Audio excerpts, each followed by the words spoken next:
And you got to hoop or you got to fight. You got to hoop or you got to fight. So before they found out I could hoop and I wasn't no gangbanger, I got fired on a couple times, and it put me in that position where when I feel like somebody taking me lightly, now my disposition is just get off. See, win, lose, your draw. I'm not saying I'm no tough guy. I ain't the toughest guy on the planet or nothing. But when you used to being a new guy out of school, it just programs you different. I don't take nobody lightly. If somebody threatens me, I don't take it lightly. I don't look. If you could be 4 feet tall, if you tell me you're gonna kill me, I'm not gonna forget that. I'm not gonna let my guards down. See, that's what hooping too, though. And hooping too, because niggas be doing that when you hoop. You get into a nigga off and go to the car. We follow you to the car. No, you not. What you talking about? Because we finna whoop your ass when you get to that car. That's what like we different. Like for me, I don't really get mad at nothing. Right. It takes a lot for me to get mad because I don't take anything personal. Right. When I see people spew with even if they say the most hateful thing, I see that for the projection that it is. Right. They're feeling a certain way, so they're trying to put that feeling and put it on to me. Energy never dies. And I'm like, boom, that shit ain't happening. Yeah. So I don't allow stuff to get mad at me. Plus, like I've always been a big motherfucker, and my dad started teaching me karate when I was 4. Right. And my dad told me really young, he was like, "You a big dude." My dad was like, "You a big motherfucker, man. You hurt motherfuckers. Don't hit people." He taught you the wrong. I never heard of a karate dude really putting in work. Michael Jai White. No, my dad used to put in work. My dad used to put in work. Back in the day, putting on a of like Muay Thai and Brazilian Jiu-Jitsu and all. But teaching. No, not that. It wasn't that. They going. My dad put in Streets of LA karate. That's the one is a killer. He was like Don Cheeto in Rush Hour. Don't let all this other shit he said out there. Freddie Cheetah. Don't let this shit fool you. The one will be smiling and shaking your hand and thinking about murdering you at the same time. No, I can picture the like Hulk smash. Yeah. Or just shooting a nigga. No, Dewan is an Iceman type nigga. The toe-to-toe shit, I don't. You know, I'm not. You're right. I'm not. I went to your house on Friday to pick up some shit, and this nigga had a big ass shotgun. Just That's what I'm saying. That's the difference. I sleep in the bed with my gun. Hey, my shit was jammed. I was trying to. He's sitting there fucking. I'm like, bro, it's just. Bro, I sleep with a 10 shot when my bitch ain't at the house. I sleep with a 10 shot shotgun next to me in the bed. But that's my point. It was no flex. It's just sometimes I wake up and I'm hugging the motherfucker. I was shooting my gun earlier that day, and I was cleaning it out. I was just, it was. And when I sit in my garage, you know what I mean. I'm in Gardena. I had PTSD. I'm in Gardena. Dewan is the type of nigga where he probably won't shoot you. He got a cyanide bottle. Some Banaka bottle with cyanide in it, nigga. He sprayed in your face. He gonna call the paramedics after he spray you. What's going on? He's having a seizure. Right, don't fuck with Dewan, man. But yeah, I mean, again, not what we were talking about before. But no, I would never. My mind can't take me there when we were talking. What we talked about right before we went live at all. It just, I was upset. I was like, what the fuck, bro? Like, I'm like, nobody's ever said that to me, and nothing fucking happened. Yeah. See, my personality. So I'm looking at him like, bro, you can't. Yeah, nigga, Kraig flashing back. That nigga looked at us like, bro. I think he's like my dad in a way. My dad is the type of motherfucker where if he can't get you at that moment, it'd be 2 years. A word. It'd be 2 years later, nigga hit you in the mouth. Bow! Man. What's up, folks, Smitty? October 15th. 2016, nigga. My Uncle Fred was the same way, man. He's the one I told you that parked the bus to whoop somebody's ass.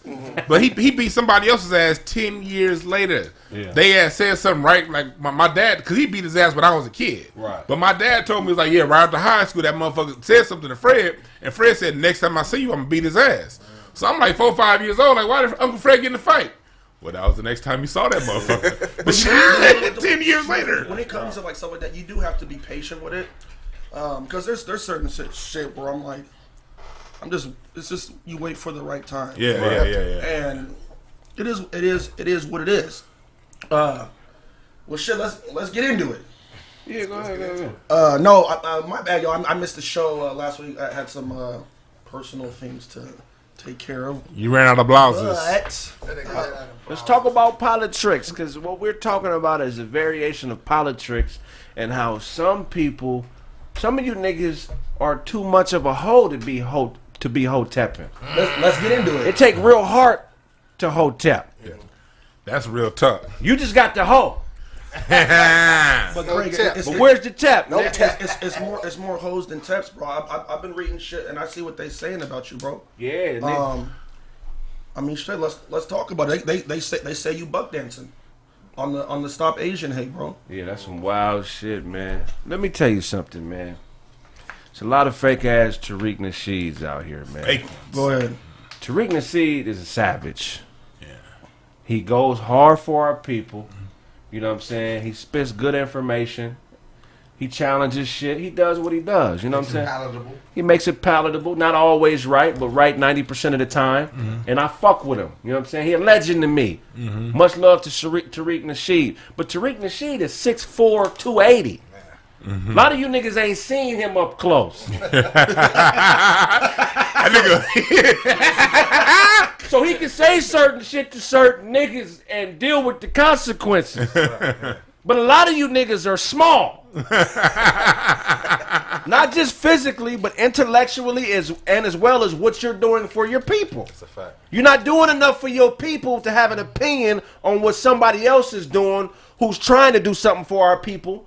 You don't have enough influence. Stop speaking on shit like above your pay grade, bro. If you on the fork, like I'm a little higher on the food chain than most of these niggas, and this nigga's higher up on the food chain than me. Yeah. But I know I ain't on nobody's fork. Man. Yeah. Ain't nobody consuming me. Yeah. I have an opinion that's my opinion. Ain't nobody paying me to say certain things or that wouldn't be seen in a good light for our people. I don't have no motherfucking lobbyists telling me to do weird shit. You feel what I'm saying? If I make a mistake on my platform or say something that's not right and you disagree, you can disagree and be like, hey, brother, this is wrong and this is why. And provide the facts. Yeah, information. Give me information if I'm saying something wrong so I can say the right motherfucking thing. Yeah.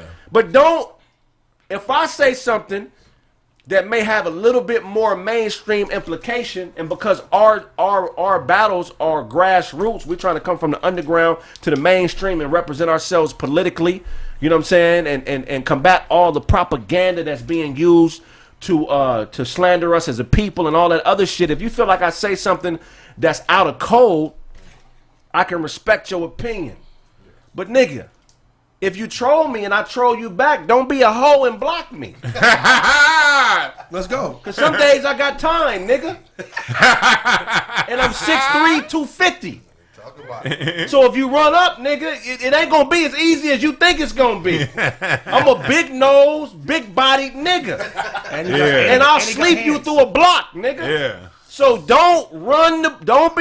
don't talk the bullshit about Kraig saying stop the Asian hate. The people didn't got to him. Ain't nobody got to me, bro. Let's break it down from A to B. Meg Scoop is somebody I respect. She's Korean and black. She brought the issue to me and 20 other people because she lives in Atlanta and is very familiar with the situation that happened there. Okay. It was close to her heart. I was asked to send a video, so I sent the video that was like a minute long, telling, people to stop the Asian hate. And come on, Asians, you can't believe what these motherfuckers say. We've been doing business with y'all for years. You, of all people, should know that black people got a little bit of love for you because we've been spending our money with you for the last 50 years. Consumer. For real. And you challenge them. You feel what I'm saying?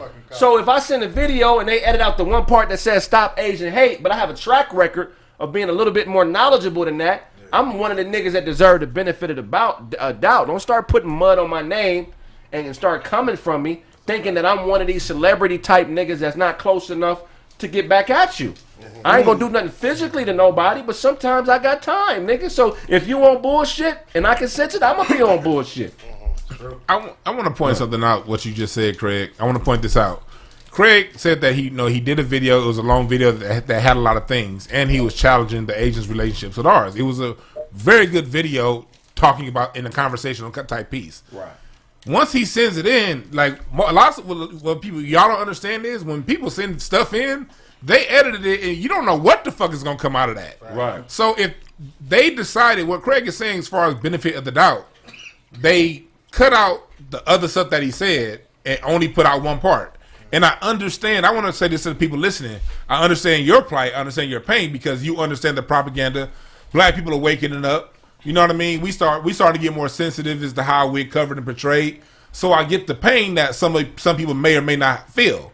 But with that being said, Kraig made the point about understanding his track record. At least let the motherfucker talk and give him the benefit of the doubt. You know, at least let him talk and then hear what he has to say, then make a decision. When you just start going right into what somebody is, I guarantee you, I know y'all see me on Twitter talking shit, but if I've done it, it's because I've been looking at a motherfucker for a couple years now. It's not that one tweet they sent. Right. It's not that one commercial they filmed. Right. It's been like, okay, this motherfucker, DL Hewley, been on some bullshit since about 2012. Right. Now I'm just tired of seeing this shit. Now let me say something. If you see a motherfucker out there who's doing what he's doing for us, employing black people, working with black people, you see his black sponsors that he has on here. Facts. You let the motherfucker get his words out first and then make an educated decision. Don't just jump to a motherfucker that's in the moment now in 2021 doing the work. You're going to put somebody who don't really know me or people like me in a very dangerous situation. Because some of these people look at stuff on the internet and they believe what some of these folks are saying. You know what I'm saying? I'm not a motherfucker you can approach on some bullshit on the streets. Like, it will get ugly. You know what I'm saying? So, you know, and that's not no tough guy shit, man. I'm a 39-year-old man. I ain't no fucking child. You 39? I'm 30, nigga. I said that. I thought he's like 37. I'm 39. And on top of that, y'all want y'all to know that. Look, not only does Kraig have a big nose, that shit is thick as a boxing glove. Your little punk ass fist ain't gonna hurt his nose, nigga. He'll beat your ass. But oh boy, you know who I'm talking about. He's, you know, me and I ain't gonna say his name. We straight now, but he's an avid hotepper. You know what I'm saying? And I don't have a problem with Hotep, the multi genius. Hey, You know what I'm saying? Somebody that everybody should aspire to be. You know what I'm saying? But you know, don't be hotepping if you stepping like a hoe, my nigga. Damn. You gotta have some accountability about yourself. It was a female on Twitter who made a video about the ADD situation, and her video was pretty riveting. It was fairly emotional. It took a bunch of various things that have happened historically with Asians doing foul shit to blacks, and it was a video that was made in conjunction with the All Def Digital video to kind of spread the narrative that that niggas is on some coon shit up at All Def Digital, and that's not true. All Def Digital is the largest urban platform in the world, and it's black owned. It's owned by a group called Culture Genesis, all black millionaires. You understand what I'm saying? And they're a conglomerate. They own several businesses. So you out here preaching black empowerment, but you're not even understanding that the platform that you're going against is a black-owned business that's owned by conscious black people. A few ex-NBA niggas, a few rappers who I all know and all have met and functioned with, and they all solid individuals. So why you so quick to try to thrash that platform and burn it, what else do you have?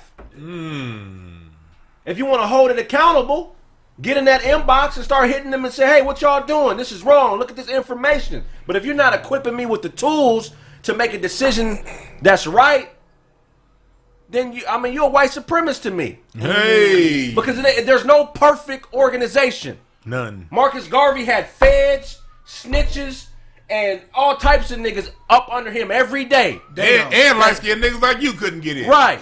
That he trusted. And he preached colorism. What happened to the nigga?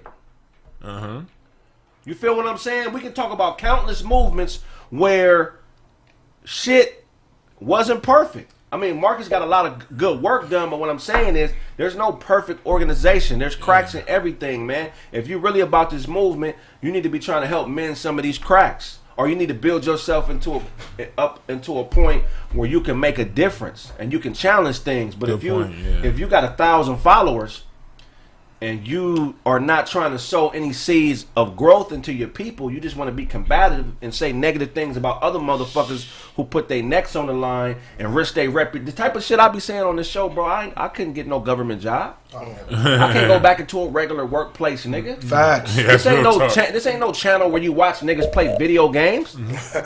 You can watch this channel. I mean, ain't nothing wrong with video game, but you can watch this channel and learn something that you can apply to your life, nigga. Like, you can grow from this. This ain't no play around shit, nigga. I'm not no fake nigga. I'm still waiting for for my job to come. Like, yeah, we're gonna have to let you go. I'm just saying, we risking a lot here. I saw your little podcast. And that lawsuit coming if they try. I wish they would.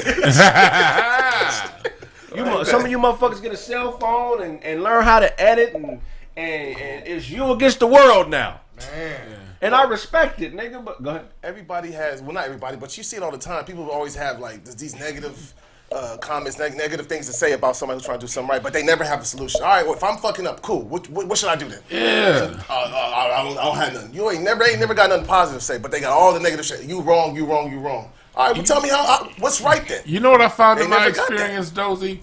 The main ones going around saying, so what are you doing for the black community? Them niggas ain't doing shit. Goddamn. Because I guarantee goddamn to you, and all the years I've been out in South Central doing the work, I ain't never run across other people doing the work that said, what the fuck is you doing? Right. You too busy working, nigga. And it'd be the same dudes with the private page. There ain't no women next to them on it. If the page ain't private, there's not one woman around in any pic. Or no pic of themselves. Or no pic of them. Like, we already know. So why you even got social media? You ain't got no pictures of yourself, nigga. I don't get it. I don't even try to explain to those people. Because there's no point. Because they're food. You're food, nigga. You're food. A lot of people don't understand what I mean when I say you're food. When you're food and you're a meal, somebody has prepped and prepared you and seasoned you to taste a certain way. Mm-hmm. Pause. This nigga. Hey, look, I've been here for a week. My bad, bro. Hold that thought real quick. Dozie is here, y'all. Hey. Let's go, man. You food, though. When you food, that means you on somebody's plate. My voice still going. Niggas who are still on somebody's plate, Yeah, man. they don't really understand the difference between them and the person that is consuming them. You know what I'm saying? And it's a very important distinction, man. You know what I mean? People be on a plate and don't know they didn't prepare the meal. You know what I'm saying? Damn. They think, Say it again. They think because they the main course, you know what I'm saying, that they had a hand in preparing what was finna be eaten. You just something to be, you know what I'm saying, consumed.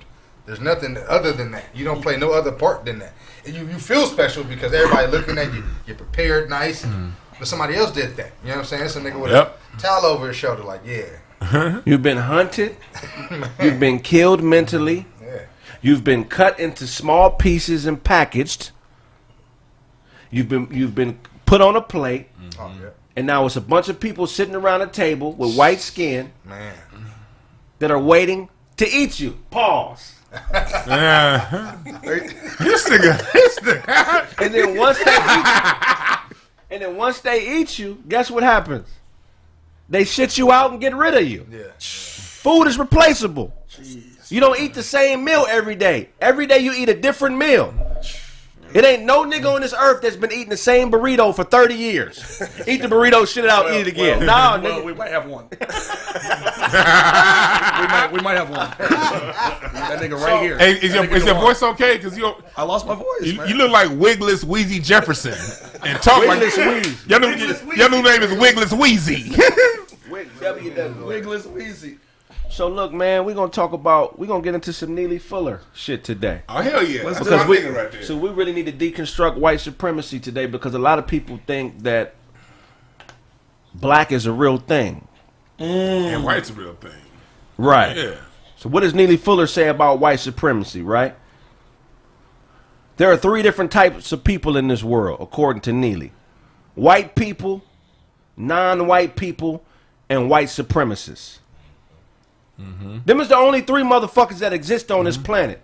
All the other polymorphisms of a human are genetic things you're talking about. But when we talk about living in the world of white supremacy, there are only 3 categories of human. White, non-white, and white supremacists. A white person is someone who classifies himself as white, has been classified as white, accepts being white, and is considered white by other white people. That's a white person. A non-white person is non-white, classified as non-white, generally functions as non-white in relationships and in life, as well as in the other codified, as well as in the other 9 major categories of white supremacy, which are education, entertainment, labor, law, politics, religion, sex, war. And then a white supremacist, what's a white supremacist, D? White supremacist is like, I'm going to use Dick Gregory's definition. White supremacist is, you ain't white unless you got a shitload of money. I like the video, thumbs up the video. A white supremacist is somebody who sees themselves as superior and operates in a... let me take that. Let me rewind. A white supremacist is someone who operates within the system above the law, basically. According to all the 9... according to all the 9 areas of activity. Which are education, entertainment, labor, law, politics, sex, war, drugs, war, and education. Right. And religion. And so basically, these are people that go around and you get your white supremacists at work, your casual white supremacists. I just got blocked by one today on Facebook. These are the ones that go around, they listen to Eminem. They like, they act black. They got the black scent when they come around your black ass and everything. But every time you talk about some sort of injustice that happened on to a black person or a white supremacist doing something, they got an excuse for it. Right. They explain it away. Because what does Neely Fuller say? Right. What's the white supremacist's number one tool? Confusion. And how do they confuse? They never admit to white supremacy. Right. They explain it away at all costs. And they have 2 movements after they explain it away. They go from one to explaining. The next movement is violence. Either it be verbal violence or physical violence. They don't really have it in between. Right. So when you see these things happen, you know you're dealing with a white supremacist. It don't matter if you smoke weed with a motherfucker. It don't matter if you fuck them. They still white supremacists. And white supremacists are people who, these are your judges, your juries, that go around and say this person's guilty regardless of the evidence. He's black, he must have done something. Every white person isn't a white supremacist. But like Neely Fuller says, you have to suspect them of it unless they prove otherwise, because they never they'll never call you nigga in your face. Right. Most white supremacists will never call you a nigga. Right. No, they won't. They won't. Not who's it? I guess. Oh, okay. I'm gonna go down a list of things, man, and tell me. So what you're saying also is you could be non-white and be a white. Practice white supremacy, right? That's the problem with it's too many non-white people practicing white supremacy. All right, let's go down the line. All the time. Let's go down the line. Deal, Hewley.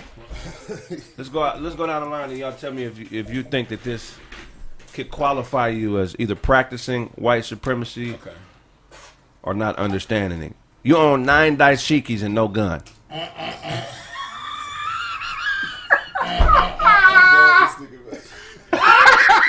No burner, nigga. You own 9 dashikis and no gun. What the fuck is you doing? How are you a man and you don't own a gun? How? The white supremacists or no? I won't say they're not white supremacists. They're just kind of stupid. But I wouldn't call them white supremacists. Okay. Niggas scared of guns, man. Because they don't. We listen to the Democrats. Yeah, they scared of guns. We live in these Democrat districts, and they tell us guns are bad. You think non-whites can be racist? Yeah, very. Oh hell yeah! They can control resources and shit. They can be They can be put in charge because what the white supremacy. Look, white supremacy refined itself after 1960. Before 1960, it was black and white. There was mass immigration into America post 1965 Immigration Act, and so what they did was they started bringing the Asians over in mass and other groups that have white mindsets, and you see in the last 20 years, those have been the people that they put in leadership. Like when you look at Keisha Bottoms down in Atlanta, she's a black mayor. But she's running that shit like a white supremacist. Right. You know what I mean? She's asking for forgiveness for what's going on right now. But when the black people was rising up at their injustice, she was talking to them like a school teacher. Man, Kamala Harris is a white supremacist. Okay, she operated that way. We online. Okay, I got another question. Okay. Are you a white supremacist if you think black women are a separate ethnic group than black men? Yep. We together. Fuck that shit. We together all day, but lately it's being pushed that they're not a part of us. That's that white supremacist left-leaning think tank shit. Right. And let's separate the two. Divide and conquer. Mm-hmm. Anybody that plays into that's a white supremacist. Are you a white supremacist if you still wait in line for Jordans? No. I'm not waiting in line for no J's. Yeah, I'm just talking about. I'm getting them shit a week earlier. I tell you this, I see everybody our age doing that shit, dog. All niggas is waiting in line. but let's tell I'm the not waiting in line for no truth. J's. 2/3 of the people waiting in line is flipping them hoes. That's fine. That's fine. That's a business. That's fine. I'm not gonna be flip mine too. Cause But I'm not waiting in line for I had some teenagers I used to work with that when they couldn't get a job, I told them about Flight Club. They started going down there. So when White America wouldn't hire them, they hired themselves through flipping Jordans. Oh, yeah, so let's salute to the entrepreneur niggas doing that. It could be a good business, but we're not talking about them. We That's talking the about majority of them. We talking about the nigga waiting like, oh, I'm about to kill him in these. That's different. That nigga with the tent and go buy one pair. No, he's got a tent outside. He set up a tent. He spent the night. He gonna buy one pair. All he got to go rock them on the way home. No, that nigga don't even leave the store before you got them on He gonna put them on. Instagram. I'm gonna wear these out. I'm gonna wear these out. That's on Instagram. That's the nigga I'm talking about. You're a white supremacist if you still call him Michael Jordan. Michael Jordan. You like these Michael Jordan shoes I got? Michael Jordan. Oh, Michael Jordan. That actually sounds funny. That's funny as Michael shit. Jordan. Type of nigga to say hamburger sandwiches. You Hamburger want a hamburger sandwich? All right, cool. So you said, well, that's a good one. If you're creating commerce from it, and you're not just a consumer, then I would say you've elevated past the point of being a non-white white supremacist for sure. All right, cool. So you read hella books but have zero application. You done read all the Hotep books, nigga. Oh yeah. I mean, you done read every single. 80% of these niggas, man. Nigga, that's a major problem. Because I run across this all the time. Because people are always asking me what books do I read. I'm like, look. Yeah, when I read, it's because there's some shit I want to like intake and apply. Right. If you reading a bunch of shit and your mind doesn't shift either way, what the fuck are you doing? Well, what you guys don't understand about Dewan is not only a teacher, but he's an activist. This is his passion. I love this shit. This ain't like this nigga's not on here just Trying to piss people off. trying to piss people off. Like this, he's really passionate about our issues, and he's actually one of the people that are willing to die for this shit. So it's a whole different, it's a whole different path. The one ain't dying for none of this shit. You be the first nigga to flip. You say he got snitch vibes? I didn't say that. That was for the show. That nigga got cooperation Nah, but written all over him. But you're right though. Like all that learning shit, that came backdoor. That came after working with kids for so long, and these motherfuckers asked me all these questions, and I couldn't answer them. Right. But I knew every stat Magic Johnson did. Yeah. I could tell you Kobe's record. Y'all saw how you can call out the year. I can tell you the champion. Yeah. I'm like, these kids asking me all these questions. I can't answer them. But I know what 2005. year. 2005 was Detroit. I'm not San Antonio. Detroit 2004. 2004 was Detroit. 2006 was Miami. Yeah, 1981, 1997. I forgot about both of them years, nigga. Get Yeah, 1970 Knicks, but whatever. I was like, I can repeat all these stats.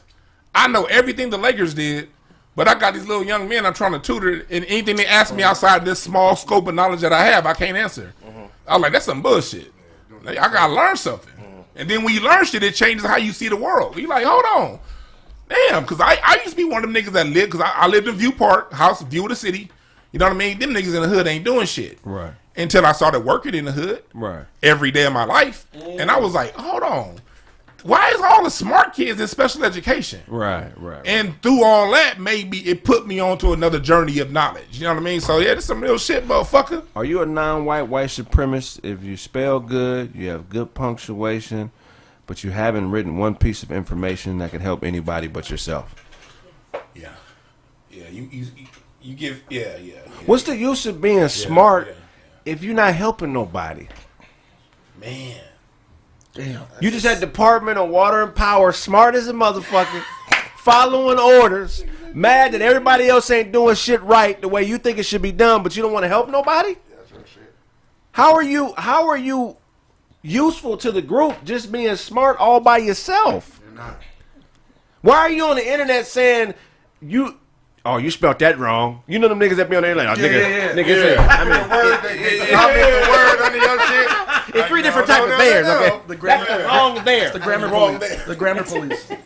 The grammar police. Use your abilities, man. Being a great speller You know, being punctual and on time and being somebody that's very analytical and pays attention to detail, that's a plus. We need that in our community. We do. Our community is extremely fragmented. We need people who are able to complete thoughts, you know what I'm saying, and make things that are going flow correctly. That's a talent. You got niggas like me, I can get shit started. I can get a gang of niggas to do some shit. Mm-hmm. I may not be the most organized, but I can get some niggas together. Mm-hmm. Right. You feel what I'm saying? But it can't be a movement if it's all niggas like me. Because we going to end up getting frustrated and whooping somebody's ass. Why we all here when ain't nothing cracking? You know what I'm saying? You niggas ain't putting in enough work. I'm going to be saying shit like that. Man, make sure y'all smash the like button, man. We need to be over 1,000 likes. This is crazy. We ain't finna say another word till we get 1,000 likes. Hold on. I'm going to get quiet. I'm going to put the mic to my chest. Y'all going to listen to my heart. You know what I'm saying? Yeah, man. Don't pervert. Don't let your gift of being analytical become perverted and you just become critical. Right. You know what I'm saying? You know, we don't need more critics, man. We need people who see things that need to be changed and have the heart to try to change it. How you doing? I'm doing great. How are you? Wonderful. Lean in. Okay. She's heard me saying some of this crazy stuff, so you could chime in. I'm almost done with this part of the show. You have an opinion. Does this make you a white supremacist? Okay. If you have an opinion, but it doesn't hold any weight. Gonna make you kind of slow. Yes and no. Okay. Because, I mean, just because you have an opinion doesn't mean that people are going to listen to you. Like, because an opinion is not facts. So if you're sharing opinions and it doesn't carry weight, it just depends on your audience. So it just depends on who you're, giving out this information to. That's definitely a great observation. Are there people whose opinions hold weight in your life? Yes. Why do they hold weight? I mean, because it has to be useful. So that's why I said the audience. It has to be used for information.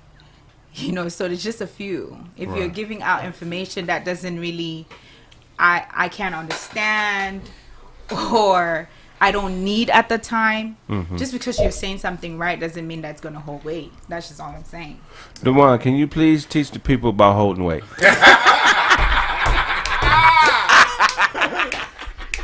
That was a setup, dog. That was a setup. I knew it. Man, Off the backboard. Kraig lose weight every time he sneezes. Fuck you, nigga. Joe. That's hilarious. But man. but this not. So people, if it don't hold weight, not really. But it's the thing that make you a white supremacist is when you actively do things to undermine the progress, the greater good of the society. That's how black people can become white supremacists, by doing shit on purpose that undermines shit. You know what I mean? Right. Facts. If you're not conscious of it, then I can't consider you that. But once you're made conscious, if you continue down a certain path, that's where we have issues. Damn, I had something I wanted to talk about. So I'm going to end that by saying, man, look, man, I'm a comedian and somewhat of a philosopher. I consider myself a provocateur, you know what I'm saying? I'm not no motherfucking politician.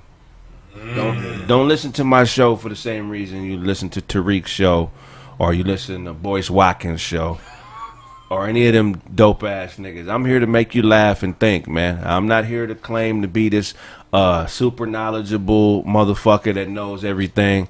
I'm an everyday man that started doing comedy, and I ain't scared to speak, you know what I'm saying? Speak my mind, you feel me? So, and also, man, I don't philosophize to justify what I believe. To me, knowledge is an explorative process. I enjoy the journey. If I'm wrong about something, I enjoy the growth of learning how to do something different, or reframing what I may have thought about something and consuming something to give me the right perspective on shit. Yeah. I'm not here trying to be this, I don't know what the fuck y'all think it is, but whatever you think it is, it's not. This is definitely an explorative process to me. I put a lot of really smart niggas around me in everything that I do. I got friends that help me with the show that are all way smarter than me, in a lot of different areas and vice versa. And we just here to help each other grow and help you grow. You know what I'm saying? And that's what this show is really about. Laughter and growth. All that other bullshit is, you know, all that other bullshit y'all be on. I mean, yeah, we might have been reptilians, but I'm going to be honest, I don't give a fuck. Yeah. I don't really give a fuck. Hey, man, like, go ahead. A lot of people got Messiah complexes, bro. You know what I'm saying? They got a Messiah complex. Like every person they feel like needs to lead them has to be omnipotent, perfect, you know what I'm saying, without flaw. That's impossible. We are human, we are air. And it's not even that, you know what I'm saying, like most of y'all motherfuckers really don't have the balls to really even ask the questions y'all want the answers to. So you'll never get facts. Yeah, because you're never going to get what you need. You're always going to, you know what I'm saying, like y'all say buck dance around the fucking situation. So just know. I'm not even fully, look, let's be 100, man. Nobody on the internet is fully conscious of the propaganda motives that a lot of these large conglomerates and entertainment companies have. A lot of this shit is heavy speculation. And it's first floor speculation. It ain't in the attic with the dusted off file speculation that can't nobody get to. It's very surfacey. Let's put this together. This kind of makes sense. We line it up and we have a 70 to 60 percentile accuracy. But don't none of you niggas know 100% of what's going on. That's a fact. Nobody. Like my nigga Keith Sweat says, nobody. Period. Nobody. So stop acting like you. Some people they act. We rehearsed that shit. That was off the dome. Right there. Nah, we did it. No lie. You know what I'm saying? And nigga said I sniff mothballs. That's funny as fuck. Hey, but on top of what you just said, man, look, no one has a monopoly on information. Nobody has a monopoly on knowledge. And on top of that, the whole point, like even me as a teacher, my whole point is all I can do is point you in that direction. It's on you to go ahead and look it up. In a short broadcast, you can only say cliff notes of shit, and then you got to move on. Right. You know what I mean? So it's even if I do a whole 2-hour breakdown on something, that's still surface level information. Right. You got to people have to get used to doing the work. You got to stop waiting on people to tell you shit. People could be lying to you. You don't know that. You got to follow this shit up yourself. Whatever you want, you be the person that give it to you. That's a fact. Then you can just come here and laugh. Real spit. So look, even in now, what makes people like us a provocateur is the fact that we'll say some shit. Pac said it like he hopes he could say this shit to spark change in somebody's mind or some shit like that Pac said. Mm-hmm. And that's all we be trying to do up here. But even when a motherfucker do, damn, this shit erased itself again. Even when somebody does say something that could help you in a profound way, you motherfuckers ain't gonna accept it. Go ahead, bro. So don't think that Dewan be up here saying shit because he knows right at the moment when you hear it, everything's gonna be different for you. He know you're not gonna listen to none of the shit he say.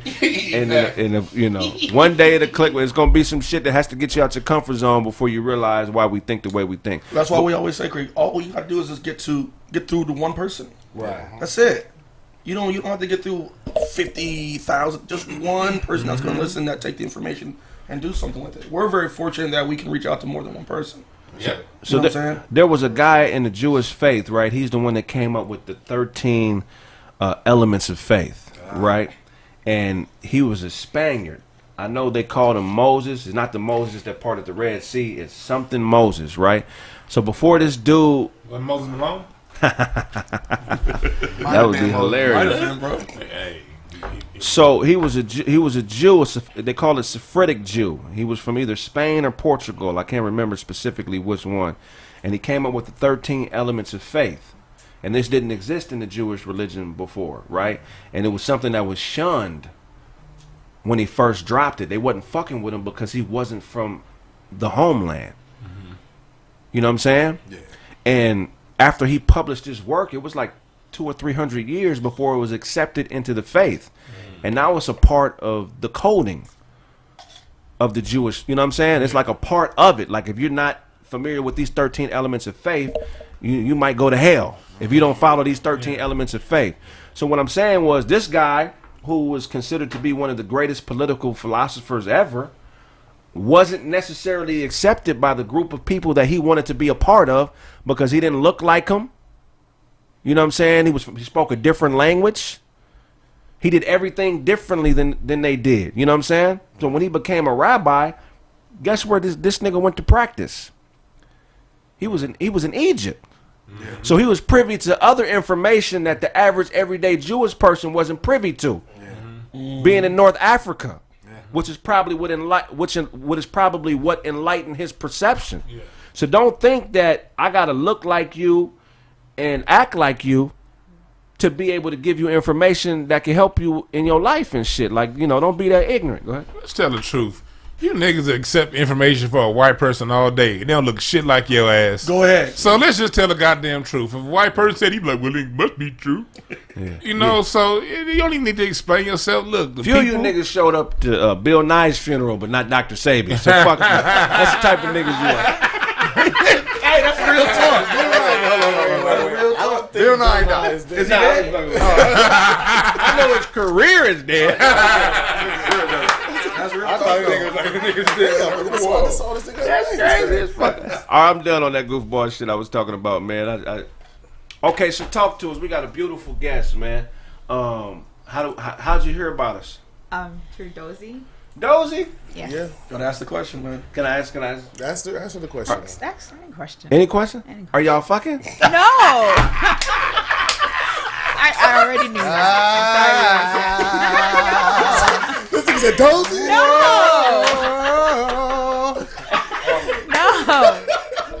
Hey, that's crazy. No. You like it or do you like it? Why? Is Dozie like that? No, he's not. No, he's. They don't know Dozie. But what I'm saying is, stanky doctor. I'm saying, I'm saying I'm like that.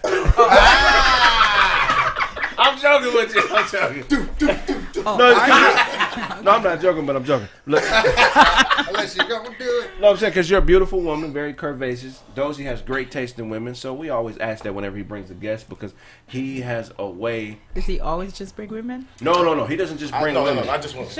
Women though. Those don't no. 95%, yes. No, but then not just regular, like very intellectual. Okay.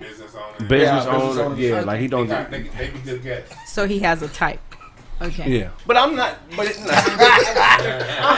I'm just trying to be funny. I'm just trying to be Sorry. Go ahead. Okay, so tell us, what do you do? So I'm an entrepreneur, but I'm a chef. So I own the first African food truck. So it's like a gourmet African truck, West African cuisine in LA. Yes. Really? Yes. Oh wow! Okay, congratulations. Yeah, fire. Thank you. Good food. Great food. The food is good. I mean, if I do say so myself. What's the name of the truck? African Chop. It's called African Chop. We haven't been on the road since the pandemic, so we're hoping that maybe very soon, in a couple of months, we'll come back since things are opening up. Right. I mean, the food is amazing.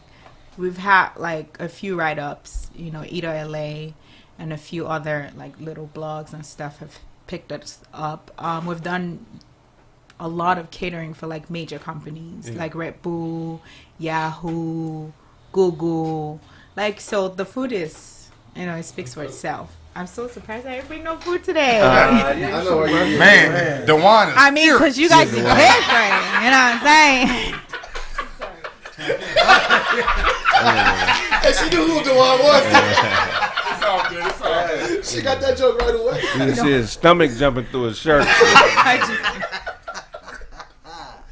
Junkie got a fade on his face from beard to skin. Nice. That shit is nice. Okay. Right. Did you experience any racism when you were looking for a commissary? Not really. I wouldn't say that. I wouldn't say that. I don't know. I wouldn't say that. Okay. I wouldn't say I experienced any racism at all since you purchased the truck. No. Talk about it, Kraig. But I mean, like, hear about it. It's sad. I think I've gotten more. Oh, were you wearing tights when you went to say whatever? That's not stupid. Go ahead. No.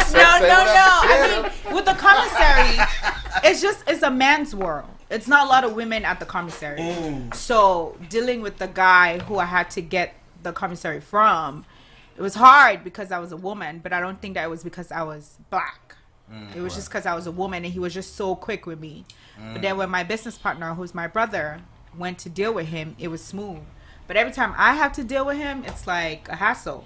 Yeah. Right. He gives me the runaround. I don't know why, but What's the demographic? Like, he's let's have Hispanic. lunch and talk He's about Hispanic. this. Right. Yeah, definitely. he's Hispanic. So I mean, I didn't necessarily think it was racism. I just thought.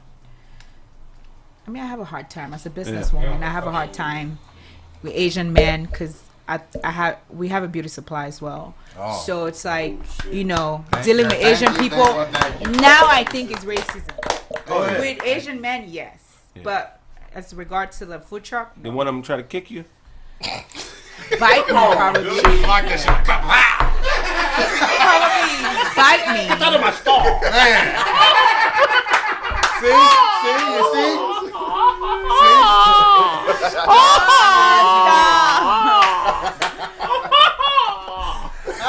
Oh shit! You know, according to the LA Times, when the LA Times did that article on racism or Asian, 68% of the incidents were verbal. Yeah. They weren't even talking about no real shit. Cause I know karate has been out of style. Ain't nobody scared of that shit no more, man. I keep telling y'all, I keep telling y'all, them little niggas rolled us up in downtown. It was y'all. Though. We talking about us. They ran Hey, don't. I can fight. Don't get it twisted. I mean, they really need to be thanking Wu-Tang. Wu-Tang brought. Oh, many times, great, thank you. Yeah, Wu-Tang brought them back, man, and then they was ungrateful. Wu-Tang brought the whole Asian thing They back. did. They did karate movies. What nobody For me, fucking- were big. The Last Dragon was the last. That was a The Last Dragon was the last before Wu-Tang. Before Wu-Tang, the Last Dragon was the last time we fucked with right that we fuck with him That we heavy. fuck with him. Yeah, I mean Michael Jai White made an effort. He doing cool, but they don't really put enough money behind. You know what I mean? It should be B movie, but Wu-Tang definitely. I remember going to Suncoast. Remember Suncoast? In the mall? Yeah. Right. Nigga, get your DVDs. That's to order all the Wu-Tang DVDs. Nigga, like, give me like 6 of them motherfuckers.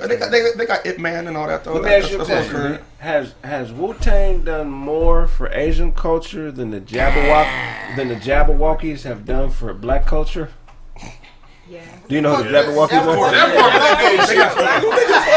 Them niggas be like, Jabberwockies got some brothers in the group. I mean, they do? They do? I thought there was like 2. Like, I could be wrong. But there's like 100 of them. So I'm just guessing there's at least one. Ain't no black people in that. Shaq is one.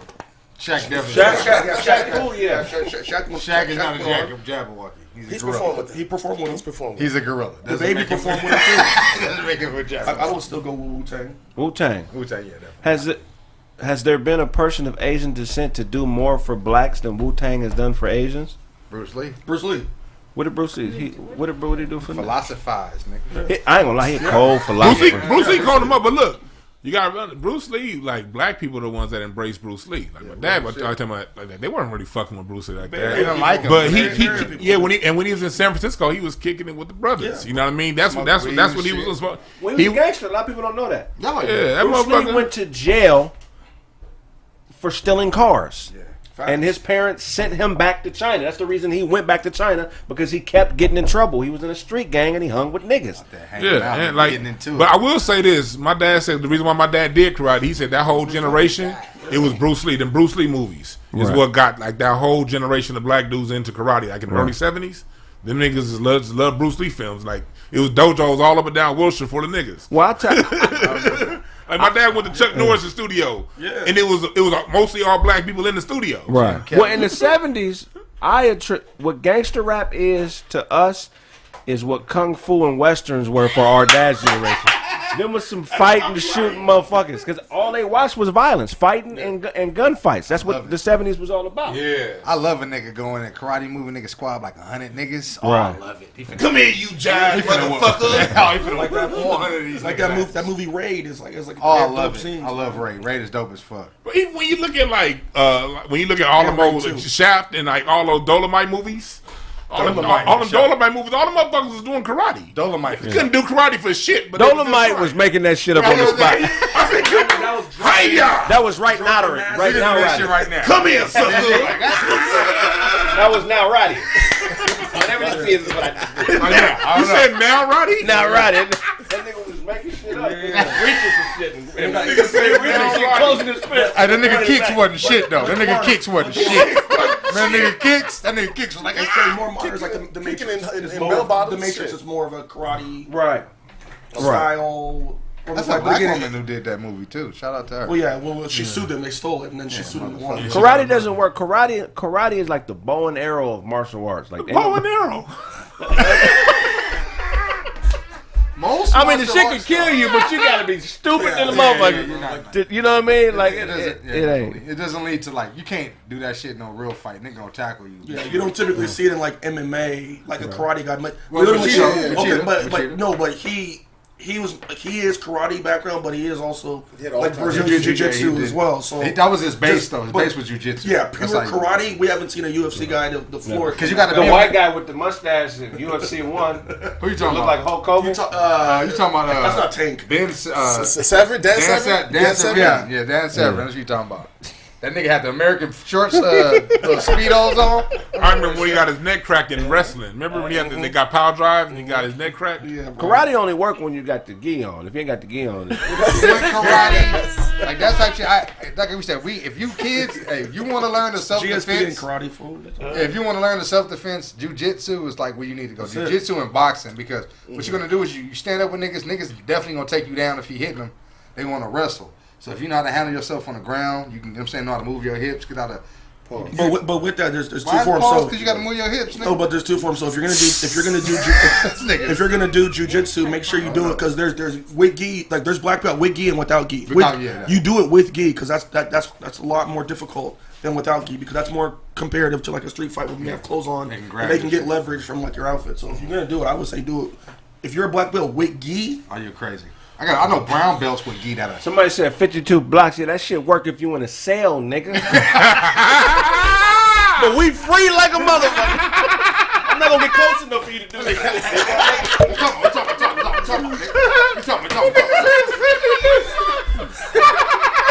if a nigga ran up on you doing that though? I'm gonna swear by that bullshit. Craig, hold on. What if a nigga ran up on you doing that though? Like, nigga, what you talking about? I just back up. You know we got space out here, right? So you trying to lean me on the wall outside. Ain't no wall to lean me on with your elbow, nigga. Trying to block your ass, nigga. No, so let me ask you a question. Most difficult part about owning a food truck? Talk about it. All of it. Cooking in a food truck is not easy. It's hot as hell. So you can't have wigs, you can't have weaves, you can't have makeup on. So that's hard for women. So you always have to look, what most Americans say, basic all the time. Have a scarf on. So cooking in there and try to be all pretty is not going to work. You always have to be ready. So it's like the gas can cut off on you, the water can cut off on you, and that's very different.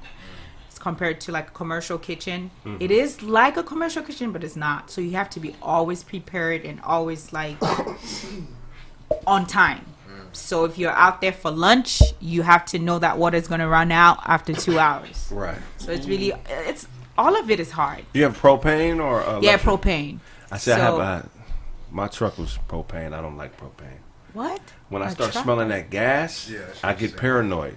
Like something about to blow up. And you already know you got to turn on and turn off several different things when you get the truck going. So yeah, Niggas don't know you on the food. Niggas don't know that. Niggas don't You used to know. own a food truck?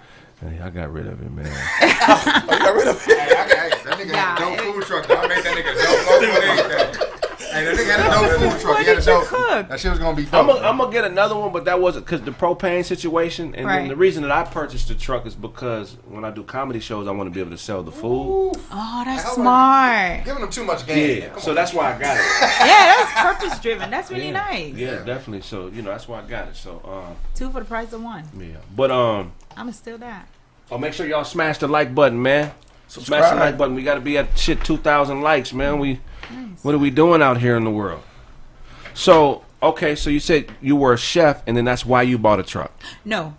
To be honest, I was in nursing school first. So I wasn't doing nothing with food. I just know how to cook. That's just what it is. So I'm a self-taught chef. It's just a lot of the food around wasn't good enough for me because I'm very picky. So no offense to any other food place, but I eventually decided because there was no African food on the street. Like, we have a couple of African restaurants in LA. I came out here when I was 14. So I was just Where you from? I'm from Cameroon, West Africa, Cameroon. Oh, okay. And West side? and so I just got food. You know, I just decided one day we need to have African street food because Africans are dope. Like, you know, and I was like, people need to, because when you hear about African food, everybody thinks it's just fufu, but it's not really just fufu. Or jollof rice. You know, or just jollof rice, but it's not just that. Y'all made that? You know you can't put whatever you do. Just don't do African food in a burrito. You got African food burritos? No. Okay, don't do it. See, that was the thing too. What? It's authentic. It's authentic. I'm just saying, niggas think they can put everything in a burrito. Nah, that's for Mexican shit, bro. Niggas shit don't belong in burritos, nigga. It stunts the growth, nigga. Don't fuck It's such a burrito. You ain't never had a jambalaya burrito? a soup burrito, nigga. I got burrito soup. We don't put shit in burrito. No, we're very authentic.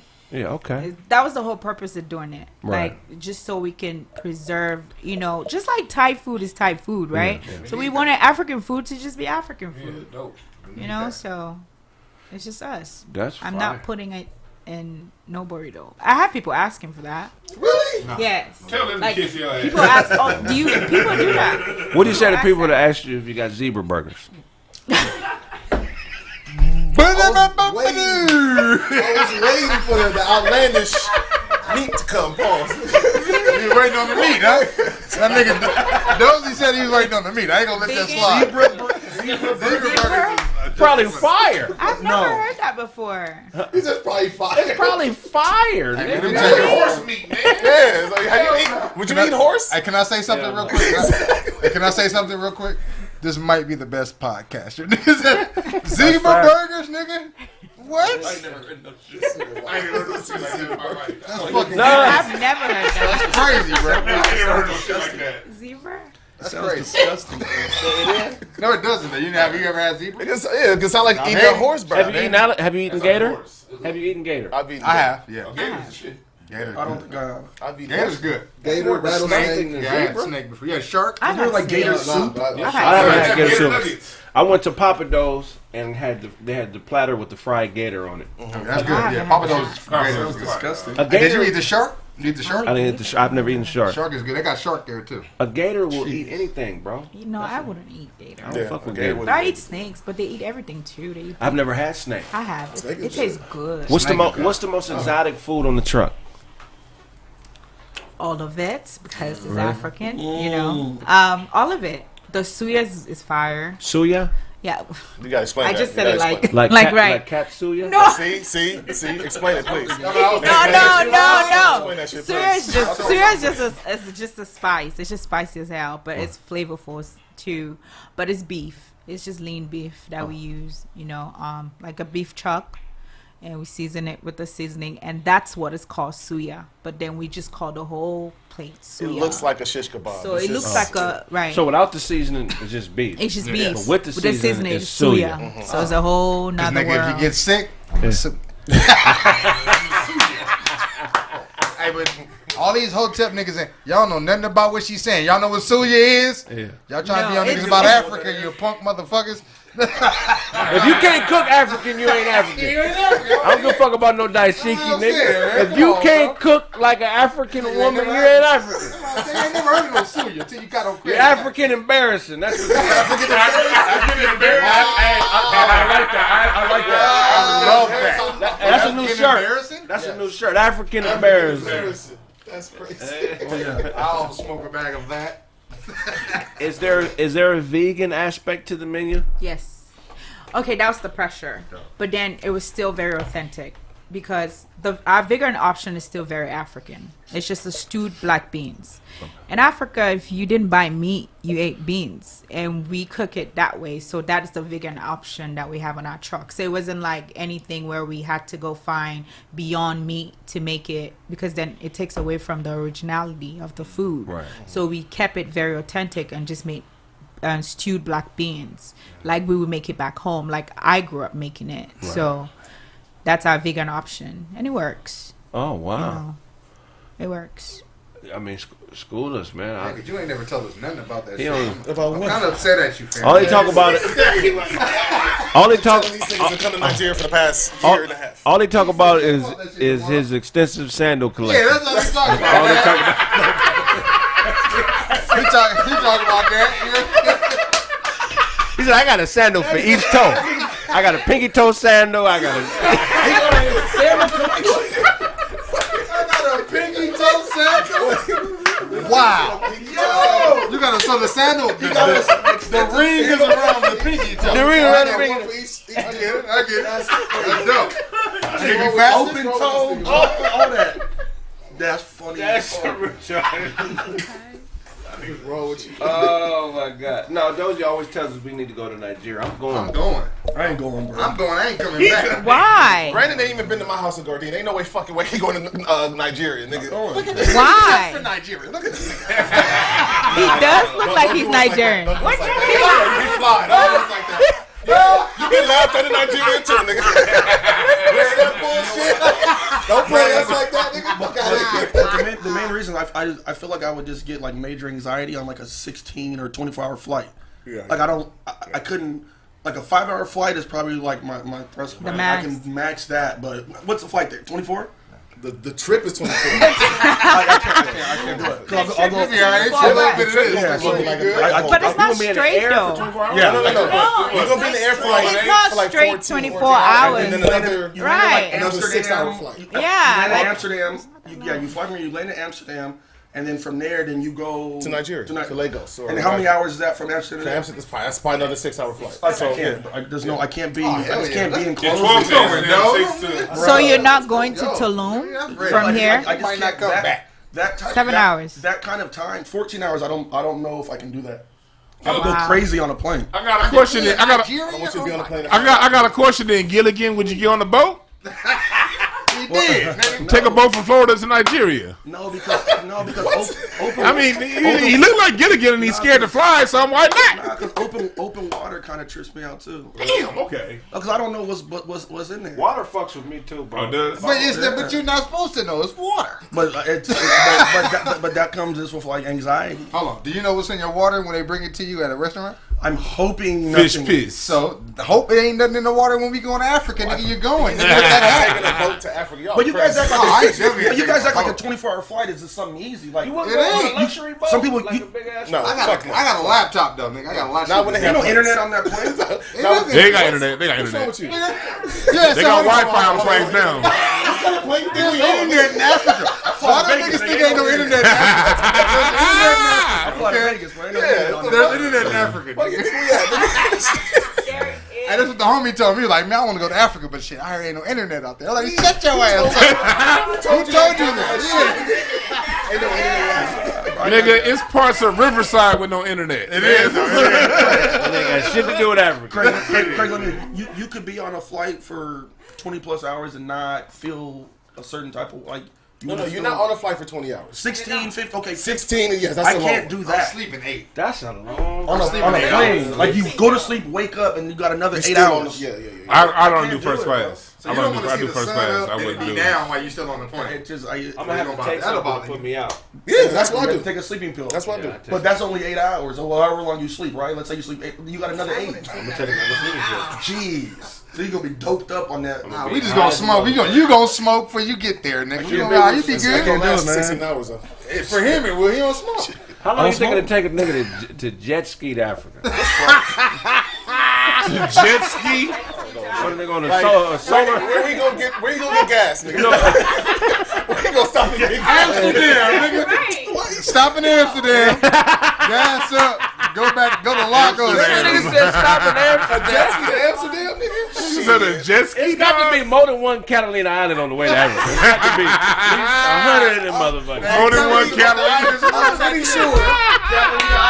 I'm pretty sure that nigga be dead as a motherfucker. Nah, if you get in one of them islands, nigga, you become a king. You don't want to tell you though. They got gas stations in the ocean. No, How you don't. How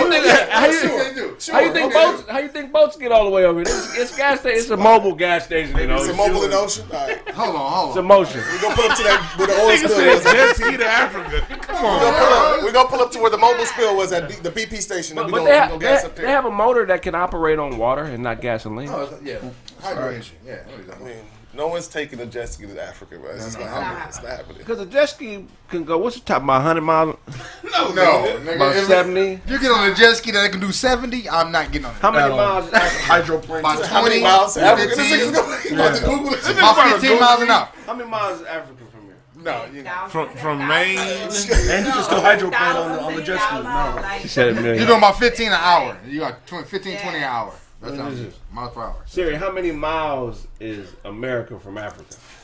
What part of America, Like, nigga? nigga, shut up. Found this on the web. Bitch, say what you found. That bitch been entertaining you for me. Look at this. I think it's 8,000 miles. I'm good, bro. Well, you can take the short. Take that short. The I thought it the was short. gonna be more than The that. shortest route from America to Africa is from like Maine to Morocco. Which is what? Like from Maine to Morocco is the shortest path on the water to Africa. That's probably about How a couple far is thousand miles. Maine from Morocco? I'm not sure exactly how far it is from Great. Rabat, Morocco to Augusta by car, but it's about 3,300. See about 3,000 miles. No, she 3,000. said Augusta. Augusta. Yeah. I Do don't know where she going. 3,360 miles. Oh, it's longer than that. It's probably like Dubai. 6,000 miles. Then. 6,000 miles? Maybe. Okay, fuck it. 6,000 miles. This nigga recalculating. Hold on, what are we doing? This nigga calculating. How long it's going to take a motherfucking jet ski to get to Africa? How fast does a jet ski go?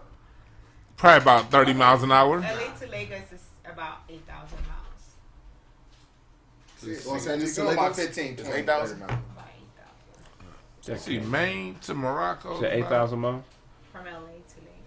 You're not To taking, Lagos. You're not taking anything boat-wise to get there. Yeah. It's going to take You gotta fly. 400 hours. 400 hours. 400 hours to get there if you don't stop for gas. 6 months, If nigga. you don't stop for Which is gas, impossible. it's gonna be impossible. Don't stop to shit or sleep. Yeah. Where you gonna shit? Last all Well, those you're on the water, so last all those waves coming with the climate change. Come on, man. I'm good, bro. That's 16 days straight, 24 hours a day, going 30 miles an hour. You'll be in Africa in 16 days. You only get that from Kraig Facts. You gotta stop to eat. What you gonna have, a bag of chicken on your back? You gotta shit, sleep, all types of shit, nigga. It's food in the water. It's not food in the water, man. It is. You can It's fish. It's fish. You gonna But eat you're them not just like that, just right there. What kind of fish, nigga? There's no food in the water. Nothing. He said These niggas 24 on like, damn, hours. ain't no filet of sole out there? No, nigga. All you gotta do, look, you need a real strong fishing pole and a bag of blood. Shut up. Tell them to shut A up. bag of blood. So what about the sharks that's gonna follow the blood? That's what I'm saying. You throw the blood in the water and you put the fishing line where the blood is. I'm talking about the blood of Jesus. You don't catch a shark if it don't snatch you off that motherfucking jet So how you gonna cook I the thought you were fish? talking about niggas that gang, man. They niggas like soup woo. No, Oh, the blood. You need your scuba blood. You need your blood. old down here. Ain't no fish. Nah, ain't no fish, my nigga. Oh, man, you need the blood that's a lifeguard so you can't drown. Okay, but anyway, all right. 16 days, nigga. What was the last question I asked? So how long have you been in business for yourself? 5 years. Wow. With the food truck?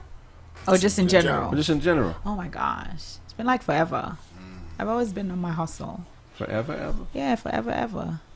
Always. Was that preached to you and the family? Like, you know what I'm saying? No. I mean, You going against the grain. yeah, again. She was in nursing school. Right. Shit. Yeah. So you're a And nurse as well? I've always, but let's not say like that. Like, I was in nursing school, but I really didn't want to be in nursing school. That's what my mom wanted, and that's Right. what my dad wanted. Yeah. I wanted to be like in fashion school, which I still did, Yeah. but it wasn't where I was supposed to be. So the food found me, Damn. right? That's really dope. Gangbang Yep. niggas definitely gonna call you like, shot. Wow. Shot me at the skate depot. Blood. Are you married? Not yet. When you get married, is your husband going to be entitled to 50% of everything you make on the truck? Hell no. Go ahead, Kraig. Go ahead. Go ahead. Yeah. Are Is you he working on the truck? Are you really African? Yes. Because you know, in the African culture, women do what the men No, do. that's not true. I'm going to Africa. No. But I mean, is he working on the truck? Dozie told me when This y'all is Dozie. talking It's always Dozie. It's always Give Dozie. me exile from my country, nigga. Dozie, what have you been telling them? Listen to this nigga. But like, he told me that it's in the marriage vows. One choke out a year is acceptable. That is not true. Okay. No. 50%. That's a lot too. One choke out a year. One choke out a year. Come on, dog. Can you negotiate that, or just that's what we doing? Okay, let me. If you were in the wrong, like you were in the absolute wrong, and your husband choked you out, but you knew you were in the wrong, would you stay with him? No, wait. That's a lie. So nigga choked me 2 weeks ago.